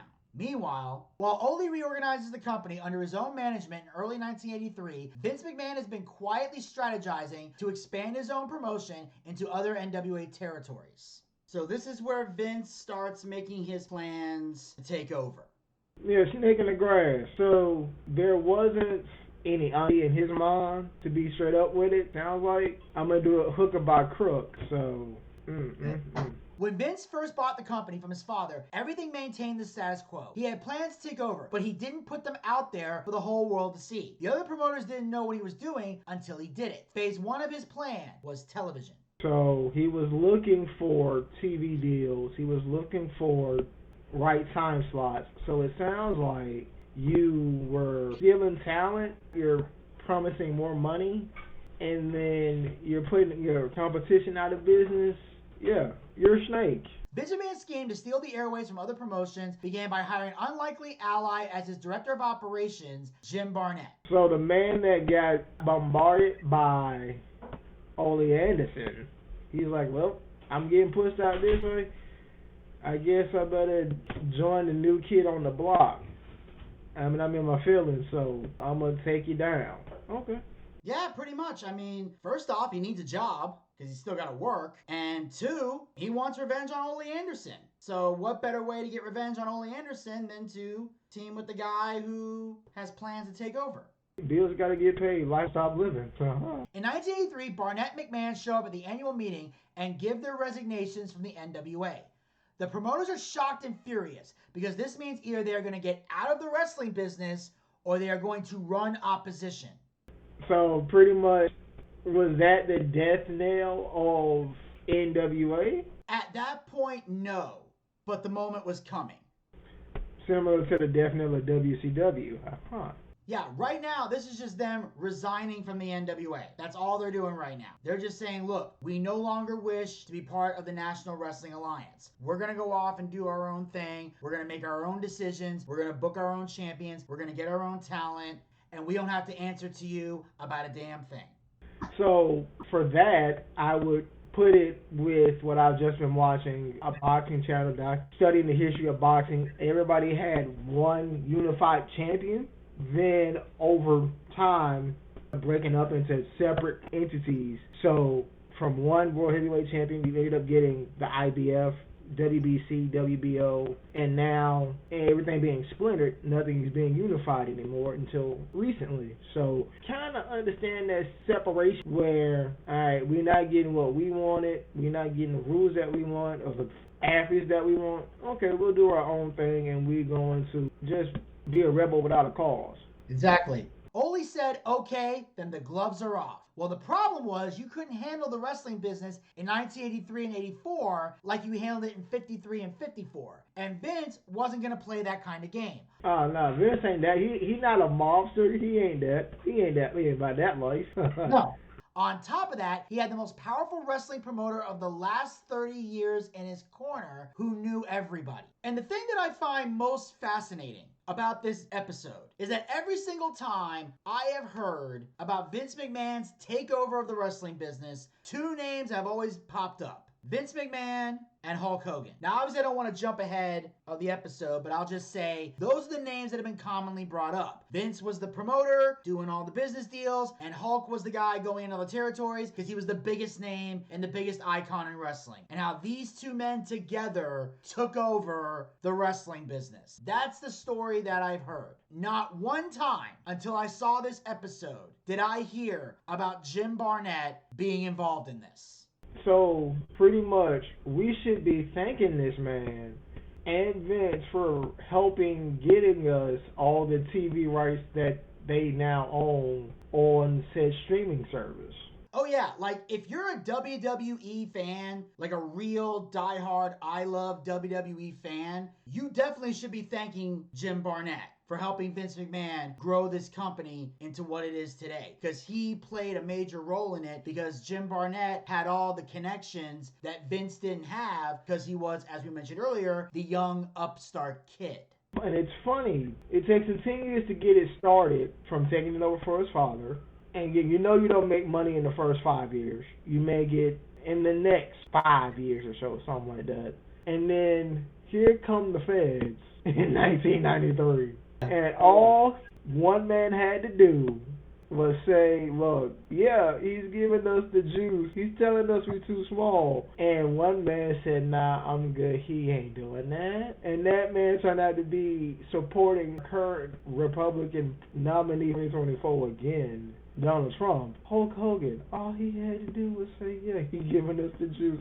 All he had to do was agree with everybody else that we on steroids. That's all he had to do. That's all he had to do. And he didn't do it, which ultimately saved Vince from going to jail. Now, obviously, if you want to learn more about the steroid incident from 93 and the whole trial, we have a whole episode of Darkside of the Ring that Gator and I did that you can go back and check out. It's called The Steroid Trials. It's episode 30 here on the Darkside of the Ring playlist. So go right to the playlist, click number 30, and you can check out the steroid trials and learn everything that went down and the whole history behind it. Also, side note, in regards to Hogan supporting Trump, I'm just going to say this. Regardless of how you feel about Trump, whether you like him or not, that was a great speech that Hogan gave at the convention. That shit is trending worldwide, and it was just great. He was giving a little taste of the Hulkster while also talking about serious issues and why he's showing his support to Donald Trump. Barnett hated Ole, but was looking for job security to keep up the facade that he was a millionaire. Vince Sr. tried to talk to Ole and see if he could keep peace between Ole and his son, and Ole said absolutely not. So, trying to mend fences and not completely burn a bridge down is what it sounds like. And because that ego got bruised so bad, you're like, yeah, nah, we ain't playing that game no more. We good. And that's what it sounds like. Yeah, but at least Ole was willing to hear Vince Sr. out before he told him absolutely not. Like, Ole didn't just get mad at Vince Sr. because of what Vince Jr. was doing. Because he had respect for Vince Sr. because Vince Sr. was part of the NWA, just like when Vince Jr. joined the NWA before he resigned. So he was willing to hear him out because Vince Sr. had the respect of the National Wrestling Alliance. Because as Paul Heyman mentioned in that infamous promo before the Survivor Series 2001, Team WWF Alliance winner take all match, Paul Heyman mentioned how Vince Sr. shook the hands of every promoter and swore that he would never compete against them. The iconic promo of Paul E. Dangerously for the 2024 Hall of Fame induction ceremony in Philly. Let's give that man his flowers. He also could have still been in business if he had not done any business with Vince McMahon. He himself could have been in business still. Well, actually, Desmond and I covered this on the last episode, but I'll just give a little quick reminder here. Paul Heyman had a great mind for the wrestling business, in a lot of ways still does. But it was the financial side of the business that he had problems with, and that's ultimately what caused him to no longer be in business. Of course. If it's not one part that you know, it's the other part that gets you in the bud. Amongst the promoters, there was a non-spoken agreement not to invade each other's territories. Vince would go to the TV networks that ran Georgia Championship Wrestling and give them $2,000 a week to air the WWE. But in exchange, they had to get rid of Ole's show. There were no contracts binding them to Georgia Championship Wrestling, so the stations agreed. No contracts? So pretty much, like I said, Vince was being a snake to people that had no loyalty. You just wanted to keep making money, to keep bread on your table and clothes on your back. Oh, Vince, you a snake, my man. Damn. Yeah, like we said, he was coming after everybody at this point. And the reason it was easy for him to take those time slots over is because wrestlers, when they did deals, most of the time they had handshake agreements, which is good for people who have honor, but it doesn't help you in a court of law when there's no contracts or writing involved. But what made him so ruthless? Like, why not just earn your keep, work under your father, whatever the case may be, similar to what you had Shane and Stephanie do? Why not go this route? I don't know. I mean, I guess he just really wanted to take over. Vince McMahon's a very power-hungry guy. Like, he wants to be in control of everything. He's a master competitor. Well, according to him, he said he was very unsure of himself for confidence reasons. He wasn't that athletically gifted or whatever the case was, and being rejected, I guess, in some ways sometimes made him a little edgy. Yeah, and that can happen to a lot of people. Like, most people who are very, very insecure tend to build these strong egos to overcompensate and also to hold in that insecurity so it doesn't come out. It's also the same issue with people that have, like, Napoleon complexes. People are very short. They tend to be more angry and aggressive because they want people to know that, hey, I may be short, but I'm not afraid of you or something like that, or don't push me around because of my height. So, really, the ego trip can hide a lot of insecurities because the last thing people, especially grown men, want is to show any sign of weakness or even that they have weak moments, even though technically everybody does. Yeah, I guess the world ain't made for weak people. The world is made for strong people, but they love to see you get broke down. Oh, ain't that the truth? Phase 2 was taking over the buildings they were running that sold tickets and get the sales to stop. And he would make anonymous calls that wrestlers at the station were dealing drugs so they would get arrested at the building. However, there is no proof that Vince made the call, so it's all speculation. Oh, so you so the things that the feds came after with you in 1993, you were trying to do this down here in Georgia. Well, technically, yes. The only difference is Vince was on trial for steroids. In this case, we're talking about wrestlers selling drugs. He's mostly talking about crack, cocaine, and pot, and, other illegal drugs that wrestlers take. Well, I mean, of course, steroids were not prominent in the 70s or anything, but I mean, any illegal drug that the FDA don't want you doing, and you're doing it under athletic purposes, that does give you a clause to get canned as a business. Well, that's true, but you also have to factor in that steroids were not made illegal until 1991. That's why Vince went on trial in 93. So for 20 years, people were doing exactly what they were doing when nobody's saying a word, but then once people started passing away from the athletic feat of combat and what you were putting your body through, we're trying to figure out why. It's that brother right there. It's Vince's fault, not it's his. I get it. Yeah, so that was Vince's way of sabotaging the show. However, they're saying there's no proof or evidence that Vince actually made the calls. So basically, he was a little boy that cried wolf and he didn't get what he wanted. Oh yeah, Vince was doing whatever he had to do to sabotage the shows and get them shut down. And like I said, I've been through things like that. Like when I was talking about earlier, that indie war I told you about, where I was working for one promotion that was feuding with the other, and I was caught in the middle. There was actually a moment where the promoter I was working for found out that the other guy didn't have a license. So he goes to a meeting with the Georgia State Athletic Commission and protests to have that show shut down. Like, that's how crazy this shit got. Damn. Yeah, you're trying to have some money in your pocket, bro, and they man, damn. Vince later got the USA Network time slot from Southeast Championship Wrestling. Okay, so Southeast, so we talking Carolina, Florida, Tennessee, Memphis, okay, Georgia. Yeah, that's about as much as the Southeast you got. And as we all know, Raw airs from there today until eventually they move to Netflix, and then SmackDown is going to the USA Network. Okay, so pretty much everybody who had a Netflix account and you were mad that you dropped it, you're gonna have to bring it back. Aye. Vince would then call different promoters and say, hey, I got this cable show now. If you send me tapes, then I'll put your wrestlers on it. I'll get them over to a whole new audience. But the people that he was getting the tapes of and showing are people that he wanted to sign to WWE. He gets the Junkyard Dog from Mid-South, Ricky Steamboat from the Carolinas, Kerry Von Erich from World Class, and Hulk Hogan from the AWA. So, pretty much, Snake again.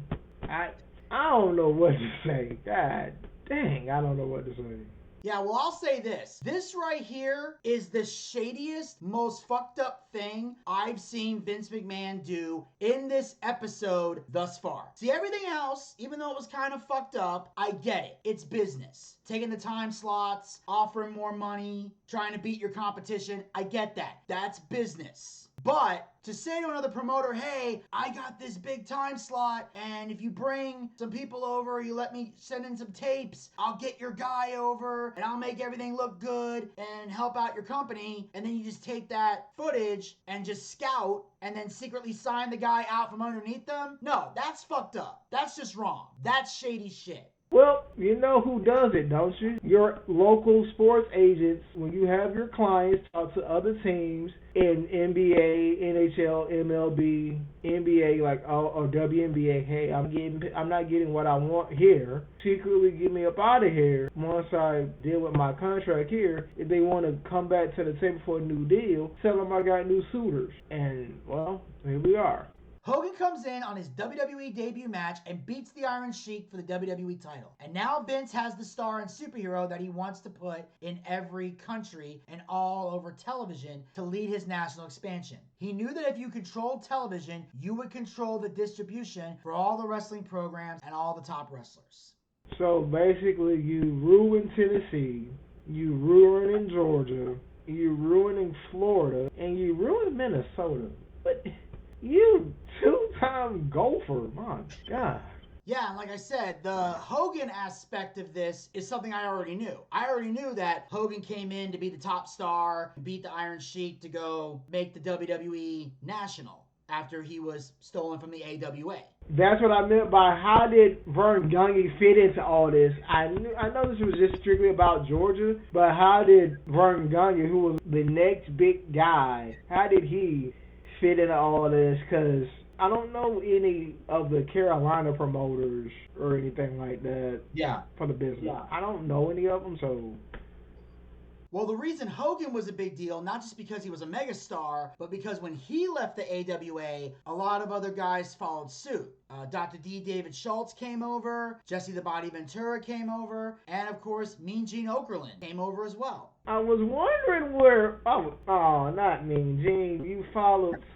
Come on, brother. What was wrong with Minnesota, I wonder? Well, Vince was offering them more money, which is why they jumped. And Vern wasn't smart enough to pay more money to keep the talent. It was hilarious that it was happening to him. Well, Jesse told the story about when he jumped was he was involved in this really big feud, him and a tag team partner. I think it was Masa Saeed. And they were fighting another team. He didn't say who they were. And they had this big feud, and they were going to have the big blow-off match in a steel cage. So they go to the building to have the big cage match. And when they come in for the cage match, the house jumped by $10,000, and he got paid less money.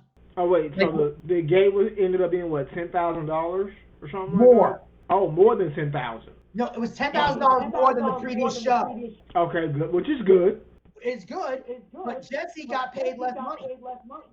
That ain't good. So then Jesse goes and confronts the guy that's giving out the money, and he says, hey, what's the deal with this? The house jumped and I'm getting less money? He said, hey, Vern makes the payoffs. He told me what to pay you guys. Because the reason he talked to the other guy was because Vern was off on his vacation. So when he found out he was getting less money, that was an incentive for him to say, fuck this, I'm going to WWE. Like a lot of people do in business, when you realize you're just a hand and not the golden child, yeah, loan sharking move. Well, yeah, because he said, what's my motivation to draw a house? I hope I wrestle in front of nobody, you'll give me more money. Right. Lucky for him, he found a commentary table. because he was a much better commentator and entertainer than a wrestler in WWE. But that's just my opinion. Absolutely. I mean, he was a great commentator. He even loved it. He didn't have to take bumps anymore. Through Barnett's calculated maneuvering, Vince has seized TV time from promotions across the country. But one remains for the taking, and that is Georgia Championship Wrestling and its nationwide slot on WTBS. While Vince McMahon scoops up talent and TV spots from territories across the country, Ole Anderson tries to hold Georgia Championship Wrestling together by any means necessary. The company still had a good reputation, but the product was starting to suffer because all they had was second-tier guys who weren't going to draw because all the money-drawing stars were now in the WWE. That's like the NWO A-Team, the Wolfpack, and then you had that C-Team of rejects from the NWO trying to like Stevie Ray and all that. Lord have mercy. Yeah, because what they were trying to do is they were creating this whole elite group within the NWO. They were becoming NWO Elite. And how it was working was the black and white NWO, the originals, and the Wolfpack were kind of merging together. Like Hogan, Hall, Nash, Luger, Steiner, that whole group, they were kind of merging together to come back together as one. And then the guys who weren't really top guys were becoming part of the B team. Yeah, they were the originators and innovators. Yeah, and right now, what we're seeing here is all the top guys, all the big stars are now going to WWE. So now, Georgia Championship Wrestling, a lot of the other territories, they're fucked because they don't have anybody that can draw money for them. All the money drawing guys are gone. So a lot of them are going under because even though they have good wrestlers, none of them are big A-list money drawing talent. And that's why I always say, whenever people talk about a wrestler, like, oh, look how good he is. Look at this guy. He can do all the moves and all the flips and all the fun stuff. My number one question is, can he draw money? Because if no one pays to see you, it doesn't matter how good you are. Well, now, if you have, like I said, if you have your golden gooses already lined up, and you know they're going to draw money, you do need to plan for the other people. Exactly. Because everybody can perform. I mean, I don't know how the lesser talent that you have, like your dark matches and then your early start matchups or whatever, I don't know how those are the cues for people to go to the bathroom or go to the merchandise stand and get merchandise. Exactly. Because look at that too. Other top wrestlers who weren't in WWE also noticed that their payoffs were different than before, so they stopped coming. They told the Briscoes to watch Ole. So now they're starting to get suspicious of Ole. Oh, he's more hurt than realized. Oops. Yeah. Frustrated that their investment is no longer paying dividends, the Briscoes decide Ole isn't cut out to manage the company. But in order to push out Ole, they'll have to get their fellow shareholders to agree with a majority vote. Because that's how they got Jim Barnett out. They got all the shareholders together to vote him out. So now they have to do the same thing to get rid of Ole. So is this where that whole blood handshake deal, is this where that happens? Yes. The Briscoes meet with the lawyers, said it's illegal for them to hold a meeting because they didn't state a purpose. So the Briscoes go to a bar to drown their sorrows. And Ole walks into the bar. He confronts them and explains the financial situation and then has them agree to a blood oath that if any shareholder wants to sell stock, they have to offer it to other shareholders first before they can sell to anybody else. Ole pulls out a pocket knife to gig himself and sign the deal in blood. The Briscoes do the same.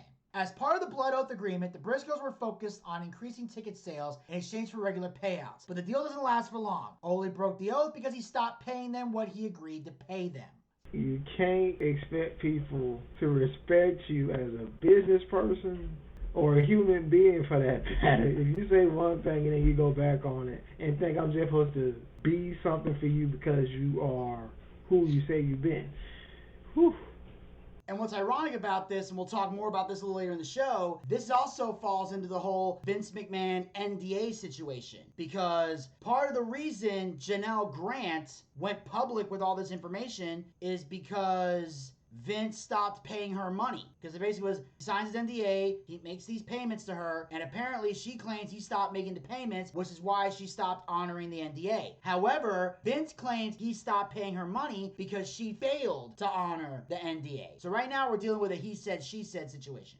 And $3 million over how long where you ended up getting Johnny Ace involved and Brock Lesnar involved and anybody else that was a top guy, because Want to talk now? Yeah, and what's funny is Brock Lesnar wasn't even mentioned by name. We all just did the math because they said a WWE and UFC star, and pretty much that's Brock Lesnar. Because the only other person that done WWE and UFC were Ronda Rousey and CM Punk, and Ronda's a chick, and CM Punk was not involved with the company. So we all just arrived at the conclusion that yep, this is Brock Lesnar.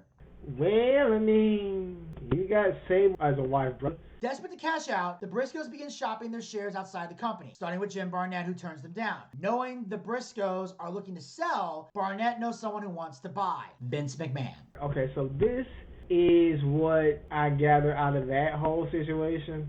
2001, March of that year, Shane shows up to execute the final deal of WCW, and Vince ended up getting everything, and yeah, that part. Yeah. That whole invasion angle.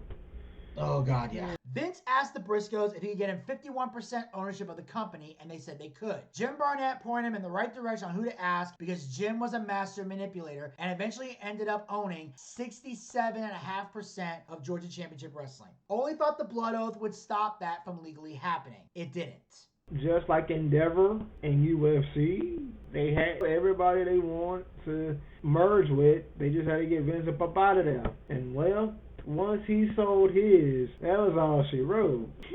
Yeah, and this is how ignorant Ole Anderson was. He honestly thought that a blood oath could overrule a legally binding transaction with contracts. And it's like, dude, no, it doesn't at all. Like, literally doesn't mean shit when there's contracts.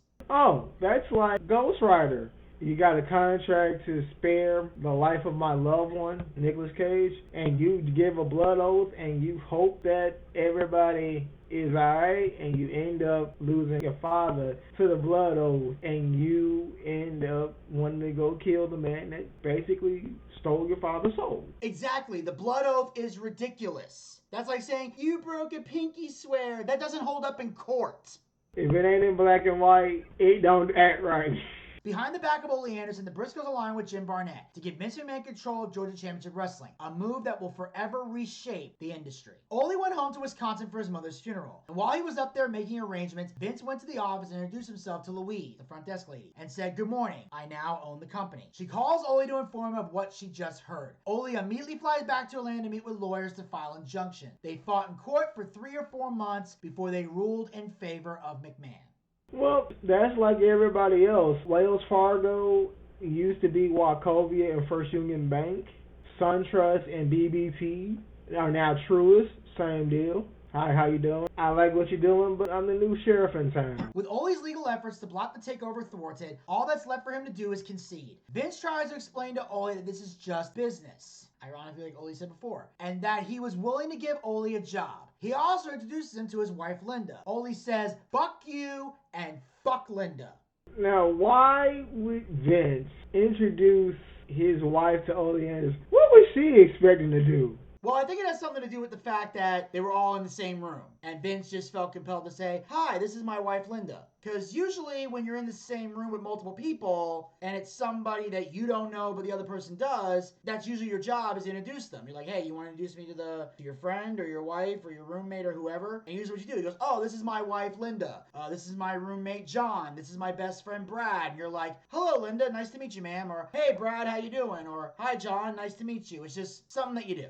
But she got a rude awakening, I see. Oh, yeah. Obviously, Linda wasn't expecting that. Like, she hears, "Fuck you," and it's like, well, what did I do? I'm just the wife. I'm here. I'm an innocent bystander. I mean, at the very least, he could have been like, "Fuck you" to Vince, and then looked at Linda and said, "Nice to meet you, ma'am." that didn't happen. Look, I'm just saying if that were me, that's what I would have done. I would have looked at Vince and said, "Fuck you, go fuck yourself," and then looked at Linda and went, "Nice to meet you, ma'am. Sorry you had to hear all that," and walk out. And then he'd be like, "You want to do business with him? You want to get him a job?" Well, yeah, that's what Vince was doing. He's like, "Look, I'm taking over the company, but I'm still going to hire you. I'll give you a job. I'll let you work here so you can keep making money and pay your bills." But that's cold-blooded, though. That's like saying you're not good enough to run your own thing. Let me do it for you and just keep you in the loop. And then when I get tired of you, I'll just give you a nice pension and you just take care of yourself that way. I don't want to have to really did with you. That's a cold way of doing things. Oh, it is. I don't disagree with I that. don't disagree with that. Despite Ole's fury, few outside the company are even aware of the change in ownership until Vince McMahon takes to the airwaves. Vince also held a talent meeting and said that none of them had jobs anymore. If we want to use you, we'll contact you. So basically, he terminates everything and rebuilds it in his image. Yep. Why would anyone have to call to come to work? Like, dude. Well, that's because wrestlers are independent contractors back then. Vince hadn't, done the exclusive thing yet. So back then, wrestlers were booked on a regular basis. So basically saying, if I want to book you, I'll call you. Otherwise, don't bother coming back to Georgia Championship Wrestling. I'm going to call the people I want and ignore the people I don't. Oh, that's how they want to do it. Yeah, it's kind of similar to what happened in WCW. And Buff Bagwell told me this. When WWE purchased WCW officially, the WCW guys had no idea that the company was bought by Vince until they showed up to the building and saw the WWE trucks outside the building. And that's when they found out that they now own the company. There you go. That's what I'm saying. You don't know what's going on until it's too late. When you're blindsided like that in life, that really sucks. Yeah, and the fucked up part is they didn't even talk to Vince. They talked to Shane. Shane was the one that addressed the WCW locker room. Because remember, he was the one that came out in Panama City to talk to Vince and say, I now own WCW, to start their angle for WrestleMania 17. Right. Shane comes out. And then I wonder what would have happened if that same scenario occurred with ECW and if Stephanie had come out. There's the only big question mark I had prior to everybody being under one roof. Yeah. Well, I think ECW went out before WCW did. That's probably why it didn't happen. And so they must have went out in 2000. Okay. Yeah, it was either late 2000 or early 2001 that ECW went out of business. But ECW definitely went out of business before WCW did. Plus, WCW was a bigger rival to WWE than ECW was, so that's probably why they were focusing more on that at the time. And then kind of bringing ECW in as the surprise to be forming the alliance. But what's also interesting is that when Shane addressed the locker room, he said, look, we now own the company, WWE. Some of you are going to keep, some of you are not going to keep. We'll keep you posted. But that's cold-blooded because, like I said, them folks didn't. Now, some of them didn't have guaranteed contracts. I know that. Some did not have guaranteed contracts. And you had those who had guaranteed contracts. They weren't going to come off that money. But after a while, you knew that time was going to be coming. So what should have been great during that angle, it should have been The Rock, Austin, Triple H, Undertaker, Stone Cold. It could have been Shawn Michaels. That really would have been interesting. Could have been Hogan, the NWO, Lure, Sting, and Flair. Then that would have really been a great angle. But what we got was WCW 2.0 and ECW 2.0 merging together to be a so-called threat. Yeah, alliance. That really wasn't a threat. It wasn't. And the reason it wasn't a threat is because you had a handful of big stars from WCW, like a small list, and the rest were a bunch of rejects that nobody cared about. Now, at least with ECW, you had some of the originals, but not enough. A lot of them were, again, guys that came in like at the last minute that unless you were a diehard ECW fan, you didn't really know or care about them. And they tried to take some of the WCW guys and put them in the alliance, or some of the ECW guys and put them in the alliance because they were more well known for their time over there than they were in the WWE. So they were trying to mix it up. The problem is they kept mixing everything up to the point where Austin's team WCW, The Rock is team WWE, which doesn't make any sense. And obviously, Triple H would have been great. The only problem is he tore his quad, so he at least had a valid reason for not being involved. And sadly, Shawn Michaels at this time was still retired with the back injury. In fact, he might have still been recovering from his soma addiction during this time as well. So there was a lot of reasons why those two couldn't be involved. But yeah, if they were able to convince those guys to come in, it would have been better. Like if they had to pay more money, like whatever the cost is, whatever the headache is, it would have helped out a big deal and would have made the invasion a lot better if you would have had all the big stars in at one time. but sadly, we didn't have the big stars. We had the B-level team, and that's why it failed. We didn't have enough big stars. Big star.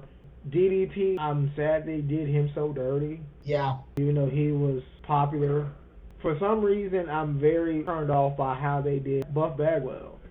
Yeah, they really did him dirty. And to this day, we still can't figure out why that is. Buff and I literally sat in a car for a couple of hours trying to break down any possible reason to why they want to fire him, but nothing he did justified a firing. We could not think of anything. We literally tried to break it down. Now, if you want to see how we broke it down, I talk a little bit about that in the Buff and the Bagwells video that we did on Buff for Darkside of the Ring. So if you want to check out on the playlist, you can go check out the Buff and the Bagwells episode if you want to know more about Buff Bagwell's time in WCW and everything that went down there. On July 14th, fans tuned in like they always did. Only instead of seeing Gordon Soley, they see Freddie Miller. Freddie introduces Vince McMahon and the crowd was dead silent.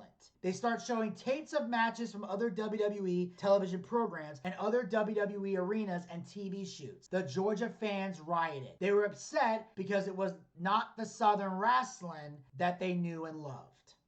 Well, that's like, and I can't believe I'm going to say this, that's like the current merger of the XFL 2.0 and the emerging UFL becoming the United Football League. And for those who don't know what I'm talking about, this past season was a merger between the XFL, which was founded by Vince McMahon, hint hint, and the USFL that was founded by Donald Trump.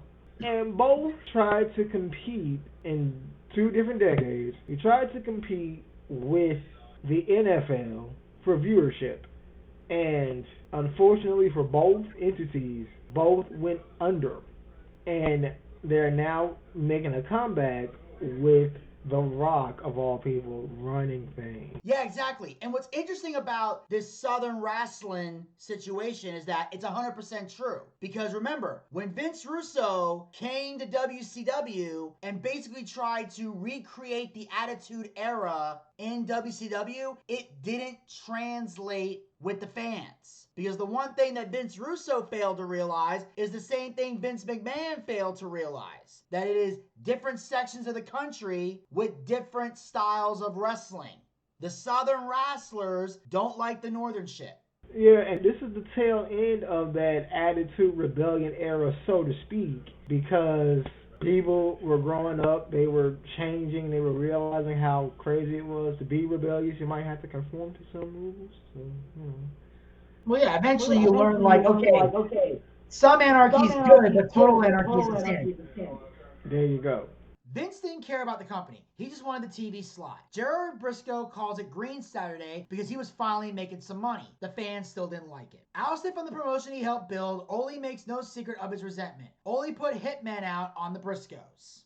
Who was the guy that had a hit on him? Dino Bravo. Dino Bravo.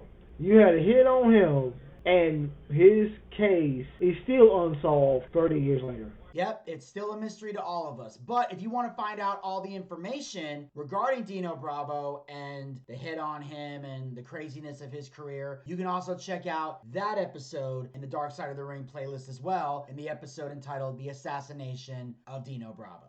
Ole Anderson is on the hunt for revenge as rumors circulate of a potential plot to have the Briscoes killed. Luis says it's not true because Ole wouldn't waste money like that, and if he wanted them dead, he would have done it himself. The Briscoes did lose friends and receive death threats for aligning with Vince.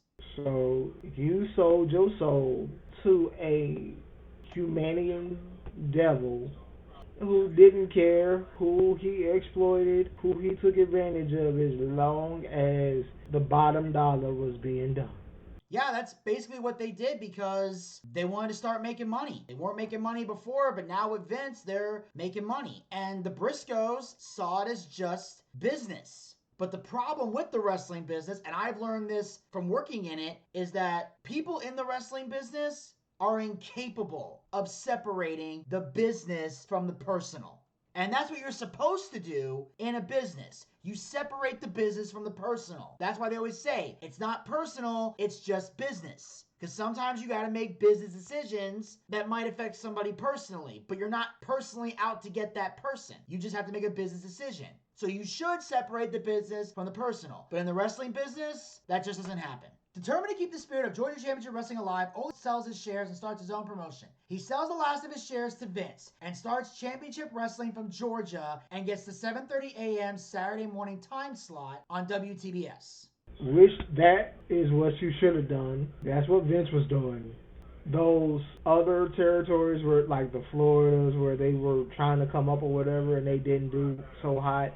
I think they helped keep WCW afloat under Ole Anderson, under Gordon Soley, under Dusty Rhodes, because from the mid-'80s to like 94, they were separate, but they were starting to come up, but it still was that regional wrestling that everybody loved, and they wanted a piece of the national media. Thank God for Eric Bischoff.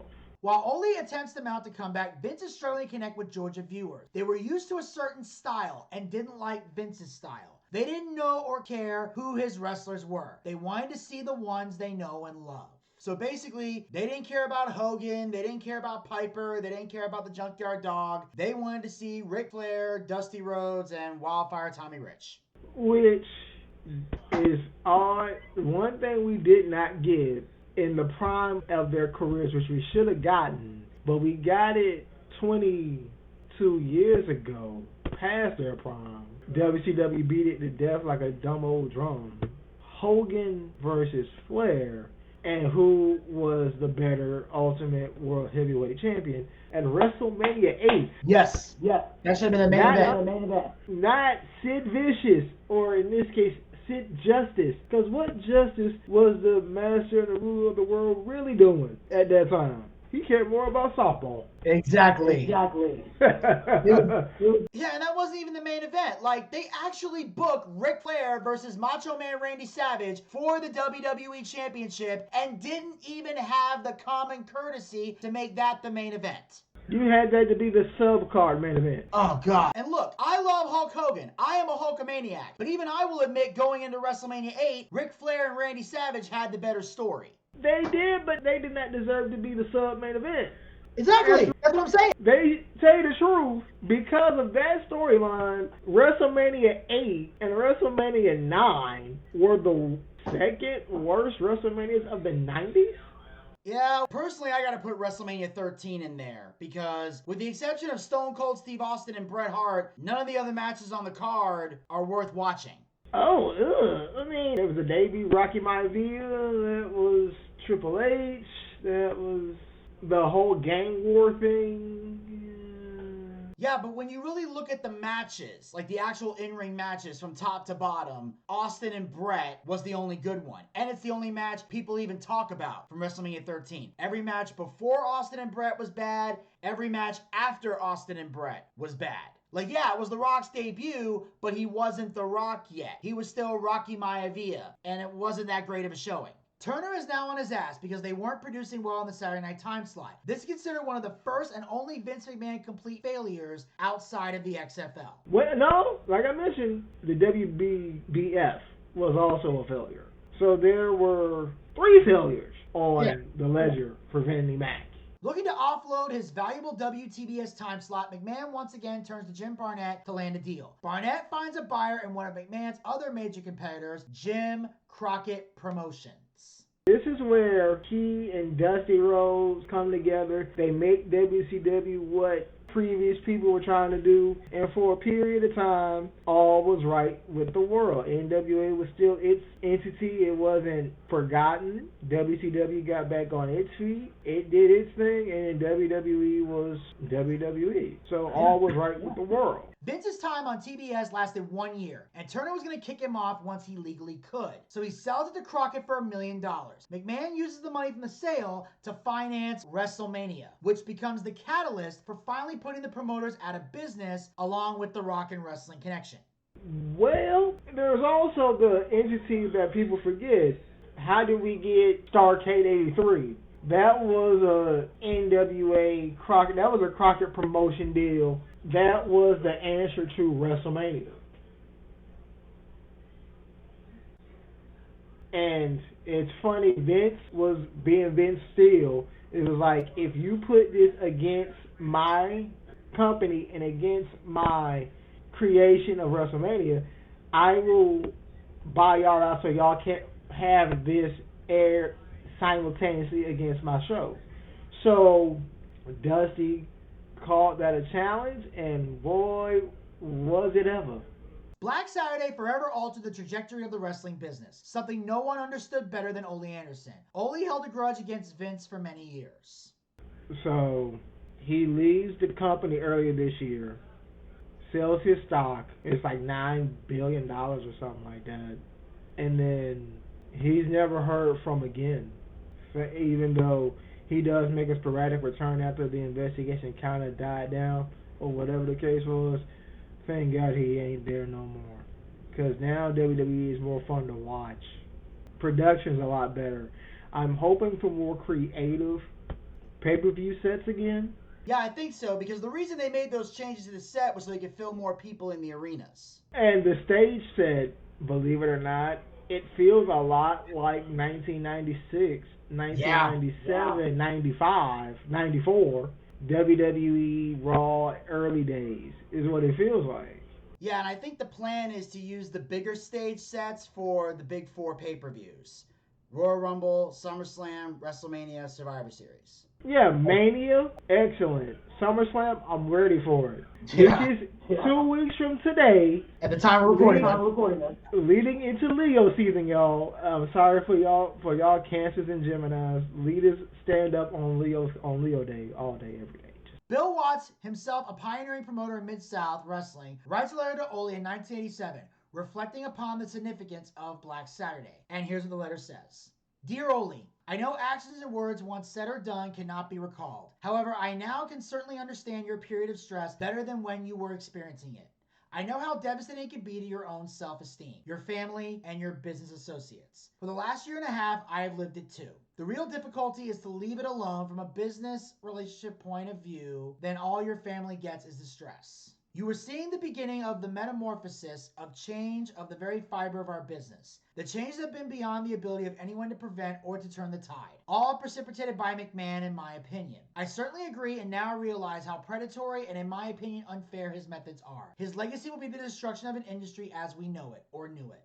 I fail to see the long-run total betterment of it in this change. The way all this affects the principals, I doubt I could have helped you any more than I tried, as no one could foresee the total impact of the changes of the unscrupulous viciousness of the attack. Since one of the stresses is the jousting at shadows while you determine the real opponent or opponents. At least your situation certified that. I felt I tried to help, but you wouldn't let me. And you certainly felt that no one cared or would help, or I didn't help enough, or maybe even that your friends were against you. In reality, your friends did not apprise the situation clearly. Their ignorance of the attack was the problem. Most have since paid dearly. In looking back, we can see more clearly, just as Monday morning quarterback, but all that means the same too.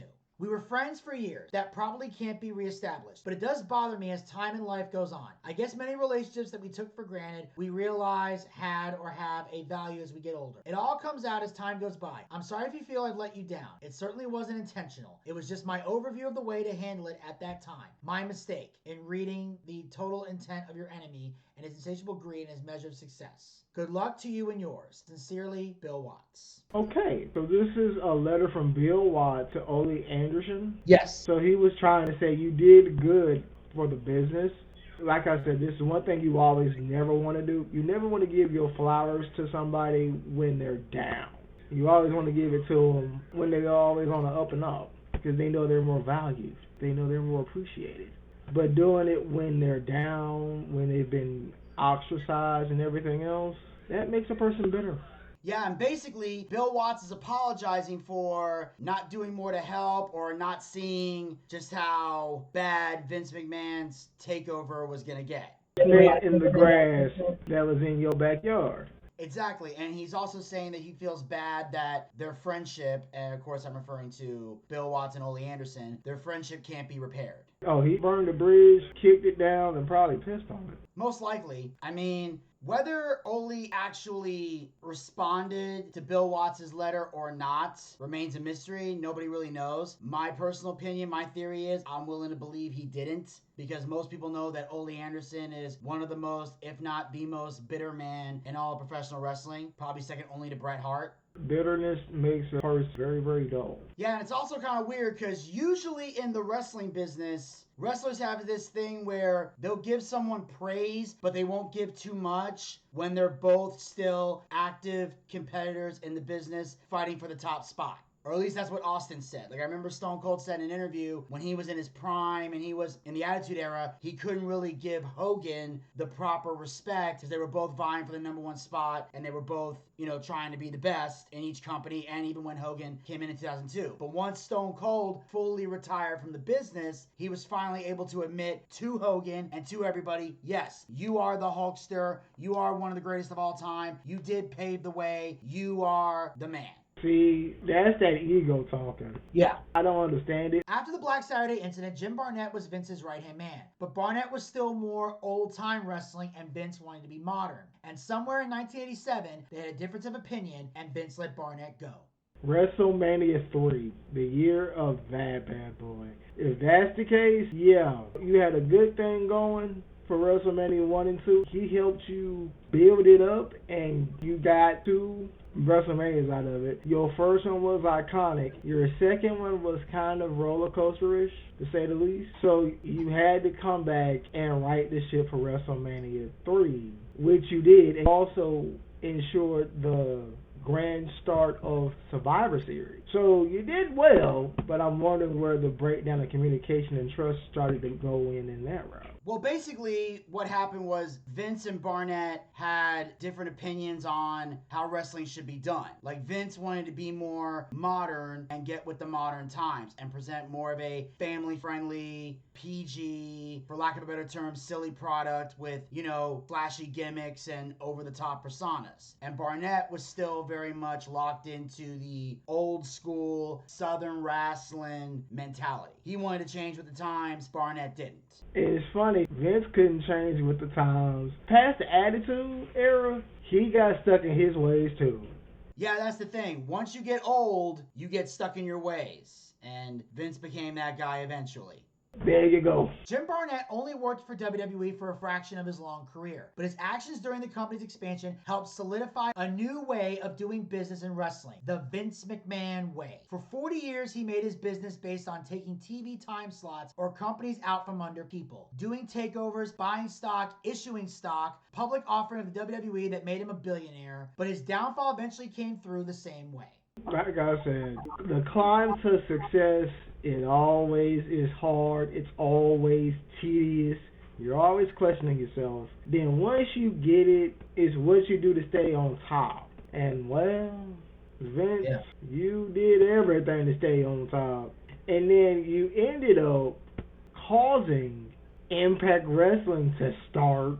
And you said, they're not a threat. Okay. They still here. 20 years later, they still here. Oh, AEW ain't a threat.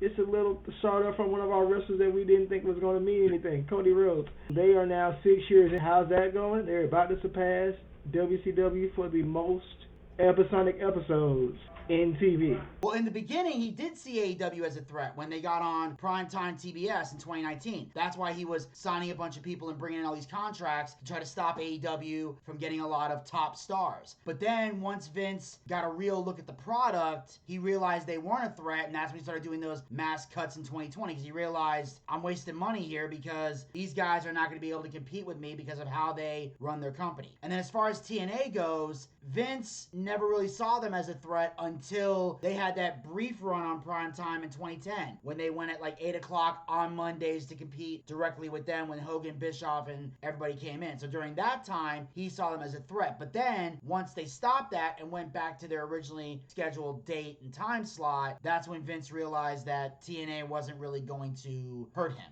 At least that's what I read.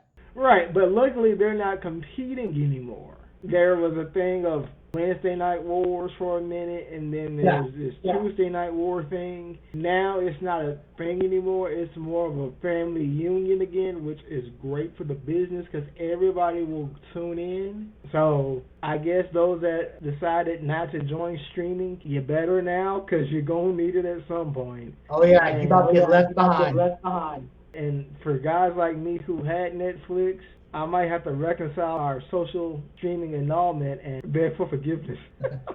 Oh, absolutely. I mean, I'm still riding with Netflix. I had never left, but now I have a reason to continue to ride with Netflix going into the new year. Well, yeah, come January 1st, yeah. There's a reason to get it. I just wonder what's gonna happen to Peacock Television. I think they're gonna be getting out of the wrestling business as a whole and focusing on college football and NBA. Yeah, but as far as I know, Netflix is only getting Monday Night Raw. I haven't heard anything about Netflix getting the pay-per-views, although Triple H does occasionally send some mixed signals. Well, if they're getting Raw, that's what I'm saying. What do we do for the rest of this year? And then the fall is where it's really going to get murky. Yeah. Vince gets hit with allegations of paying certain women off that he slept with and had them sign NDAs because they were infidelities. One girl was paid $3 million in hush money. He ends up stepping down as CEO because his family made him realize it would affect the stockholders if the price went down due to his association with the company. Donald Trump. Donald Trump. You dirty dog. Billionaires and their egos. Despite the fact that he stepped aside, he still owned 80% of the company. So he comes back 6 months later to sell the company to Endeavor that forms a company called TKO that has both the WWE and the UFC under its banner. Vince becomes an executive chairman of TKO. So, like I said, this is where I'm liking this. We're dealing with Endeavor. The UFC Apex was just used for a takeover. They're doing the underground stable thing that Shane tried to do, that Monday Night Raw. It was like, yeah, no, but it works for NXT, so there's some good in this. Oh yeah, the TKO company is doing great. WWE and UFC together is awesome. The Battleground UFC Apex pay-per-view was very well done. NXT had a great showing there, and obviously the Underground definitely does work better in NXT than Monday Night Raw, although I did enjoy it on Monday Night Raw while it was there. Other people didn't, but it didn't bother me either way. And I especially loved Lola Vice and Shayna Baszler in the NXT Underground. I thought that match was very well done. But as far as the sale of the company goes, I want to say this. Regardless of what anyone thinks about Vince McMahon, whether you loved his creative or you hated it, whether you believe the allegations against him or you don't, one thing remains. Vince McMahon built the WWE from a small territory to a big global phenomenon. Vince took this company and made it global. The WWE today exists because of him. So when it comes to the sale of the company, I understand Vince coming back, because if anyone deserves that $9 billion check, it's Vince McMahon. Like, I understand now that Vince is gone completely, he's gonna be taken off TV. They're not gonna show any classic stuff. He's gonna be rarely mentioned, if at all, and I understand and respect that completely. I understand from a PR standpoint, but he does deserve that check for the sale of the company, because that company does not exist without him. I mean, if you washed away Ted Turner with the merger of AOL and Time Warner, why shouldn't Vince get washed away? Just for being a sleazy, dirty, egotistical slime ball. Well, obviously, Vince is going to get washed away. I mean, they're not going to put anything of him on current TV. I mean, obviously, stuff that he did in the past is still going to be available on, classic stuff from the Attitude Era and everything on down when he was running the company. But obviously, he's not going to be mentioned on TV anymore, and I'm fine with that. I'm talking about the actual of who's getting the actual check when they sell the company. Oh, well, shoot, put it toward the family, college, trust funds. He don't need it. Unless he's going to pay off more people. Well, we don't know if there is going to be any more people paid off, but just in case, that would be a valid reason. But the point is, it's not about whether or not, he needs the money. I mean, obviously, when he gets the check, he can do whatever he wants with it. Trust fund, whatever. And I'm sure if he does end up going to jail, someone's going to have access to that money, maybe Linda, whoever. But to me, it's more about the principle of the thing, where, again, he built the company. So it's more of a principle of that. He built the company. He should have that check handed to him for the simple fact that he built it. And technically, at this point in time, he is still part of it and has majority ownership. And that's why I believe Vince McMahon deserves to have the check from the sale. If he's living long enough to do something with it, he's, 83 years old? Yeah, he's 78. Ooh. And his birthday's August 24th. Oh, okay. So Team Leo. I guess I got to put some respect on that name then, Vince.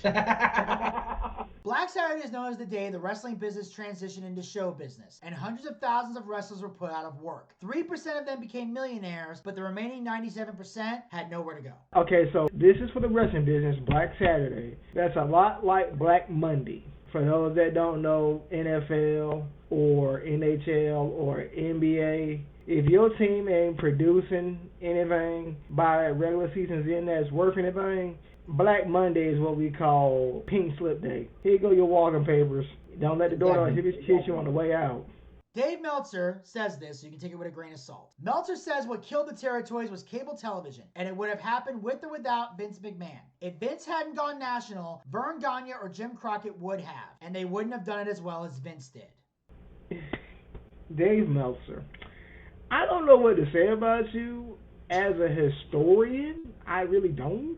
You are a lot like Vince Russo, bro. You don't really know what the hell you're talking about, but you want to feel important because you had a hand in this thing we call sports entertainment, pro wrestling. Okay.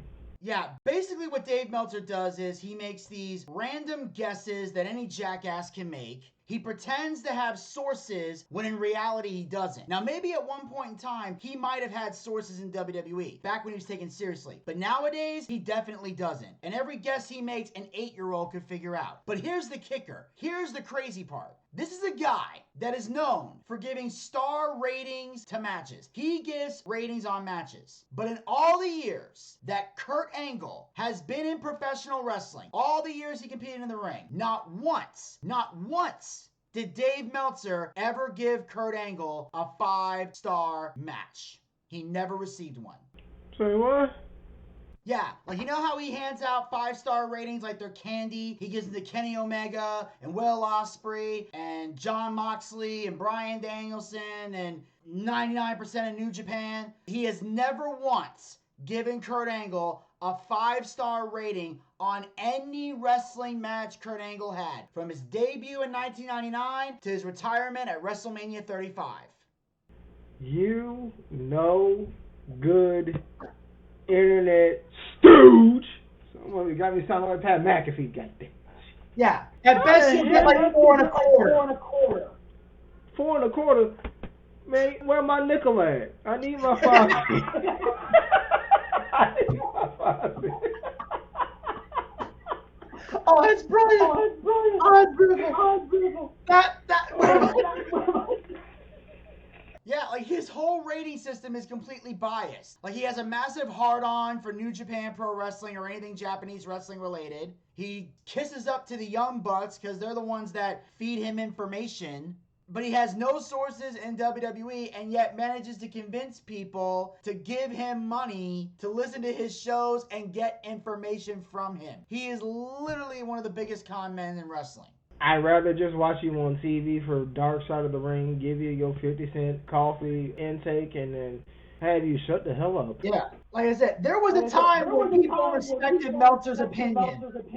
Those days are long gone. That simple. Who does newspapers, physical newspapers? It's called a smartphone, folks. We don't. Exactly. On January 26, 2024, Vince McMahon resigned from his role as TKO Executive Chairman and his position on the board of directors after a former WWE employee filed a lawsuit against him alleging physical and emotional abuse, sexual assault, and trafficking. Now, that is a national and worldly caveat that needs to be apprehended, which is human trafficking. That is something that has been going on for the test of time since slavery. We got to put a stop to that. Yeah.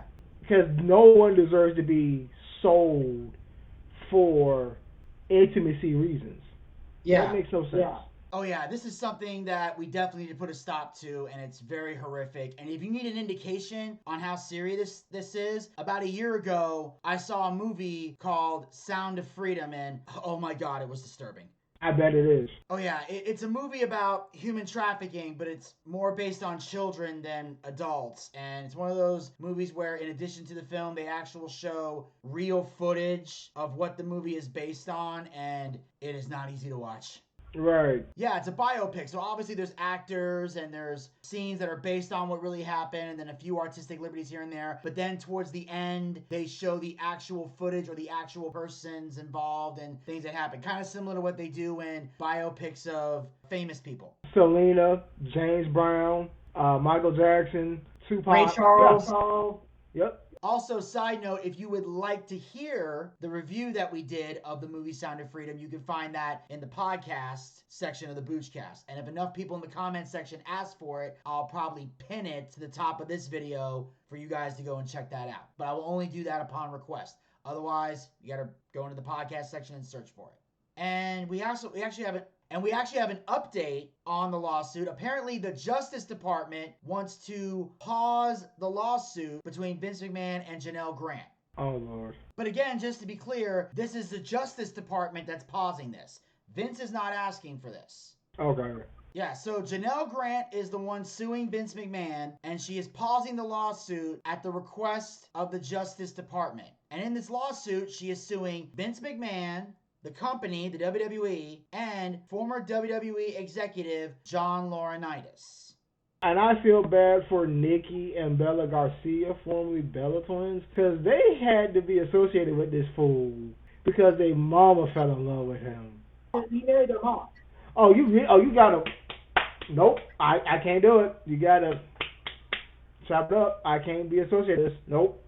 Oh, yeah. And what's even crazier is the fact that technically Bryan Danielson's involved in this because he's married to Brie. Oh, no, not the American Dragon, no. He's innocent. No, he is. Like, he's not in the lawsuit, but he's still got to hear that the Derrick meeting, Derrick failed stuff. Right, and he's probably going to have a barf bag, if not a body bag, ready to snack on Laurinaitis. Yeah. Yeah, thankfully so far nobody's interviewed Bryan Danielson, but I think it's because he's so far away from WWE and so disconnected from it, nobody in mainstream media feels like they really have to talk to him. If they are willing to bring up Brock Lesnar for any alleged things, and John Cena was alleged to have been brought up on some stuff too, I think they better talk to Daniel Bryan. Well, I don't know anything about Cena being involved. I just know that he gets interviewed a lot because he's very much in the mainstream as a major Hollywood star, and they know he used to wrestle in WWE. But I know Brock Lesnar's situation is apparently somebody had sent him a video or he'd asked for a video of Janelle doing something sexual or whatever. And I also heard that at one point Brock was supposed to meet up with Janelle for some kind of sexual situation. But the reason it didn't happen was because the flight got canceled due to bad weather. Hey, like I said, you got a daughter by Sable, brother. I don't know what you. I don't either. Thinking about. So now that Vince has officially resigned from TKO, he's also sold off the last of his shares. So now Vince McMahon has no affiliation with the WWE whatsoever in the present day. And now we have no idea what's going to happen with Vince from here. Is he going to be found guilty? Is he going to be found not guilty? Is he just going to retire? Or is he going to start his own wrestling promotion? There's been rumors about that. We don't know what the future holds for Vince McMahon. You know what? This is, I hate to do this, on the 50th anniversary passing of Michael Jackson. This is bad for pro wrestling. The rise and fall of Benny Mac because he got too greedy and he had to have cake and ice cream and couldn't eat them both. Exactly. And that, ladies and gentlemen, will wrap up this episode of Boochcast Reviews, Darkside of the Ring. Derrick, thank you so much, man, for taking time out of your busy schedule to join us. I greatly appreciate it. Oh, anytime, bro, anytime. I'm glad to get this going again. Fire still burns. Absolutely. And as of right now, this is the last episode for Season 5 of Darkside of the Ring, which means that until they announce a Season 6, if there's even going to be a Season 6, this is the end of the line. But obviously, if they do come out with a Season 6, we'll be back with more episodes. And Derrick, just for the record, if they do come out with a Season 6 and you see any episodes that you would like to be a part of, feel free to let me know, and we'll arrange to have you on for those. Oh, definitely. But I would like to, while I'm on, I would like to promote on August 4th, day before my birthday, a DWA event at Wild Wing Cafe in Alpharetta. So anybody that is in those areas, come on by, say what's up. and enjoy some free wrestling. Absolutely. And for anyone that might have had trouble seeing the poster, I'll read the information to you. It is called DWA Return to the Wild, and it's going to be on August 4th, 2024, this Sunday at 5530 Windward Parkway, Alpharetta, Georgia, 30004. Wild Wind Cafe. Again, that address is 5530 Windward Parkway, Alpharetta, Georgia, 30004. Doors open at 5 p.m. Bell time is 6 p.m. Make sure you guys come down and enjoy a free pro wrestling show. And of course, you can follow the Boochcast on all of our podcast platforms. The links will be down in the description box below. You can also follow us on all of our social media platforms. That link will be in the description box below. And of course, you can support the Boochcast by going to podcasters.spotify.com/pod/show/the Boochcast/support. That link will be down in the description box below. And of course, as always, hit the subscribe button and ring that bell to be notified so you never miss another episode of Boochcast Reviews Darkside of the Ring, as well as other additional Boochcast YouTube content. We'll talk to you guys next time. Until then, pizza, baby! Pizza, baby!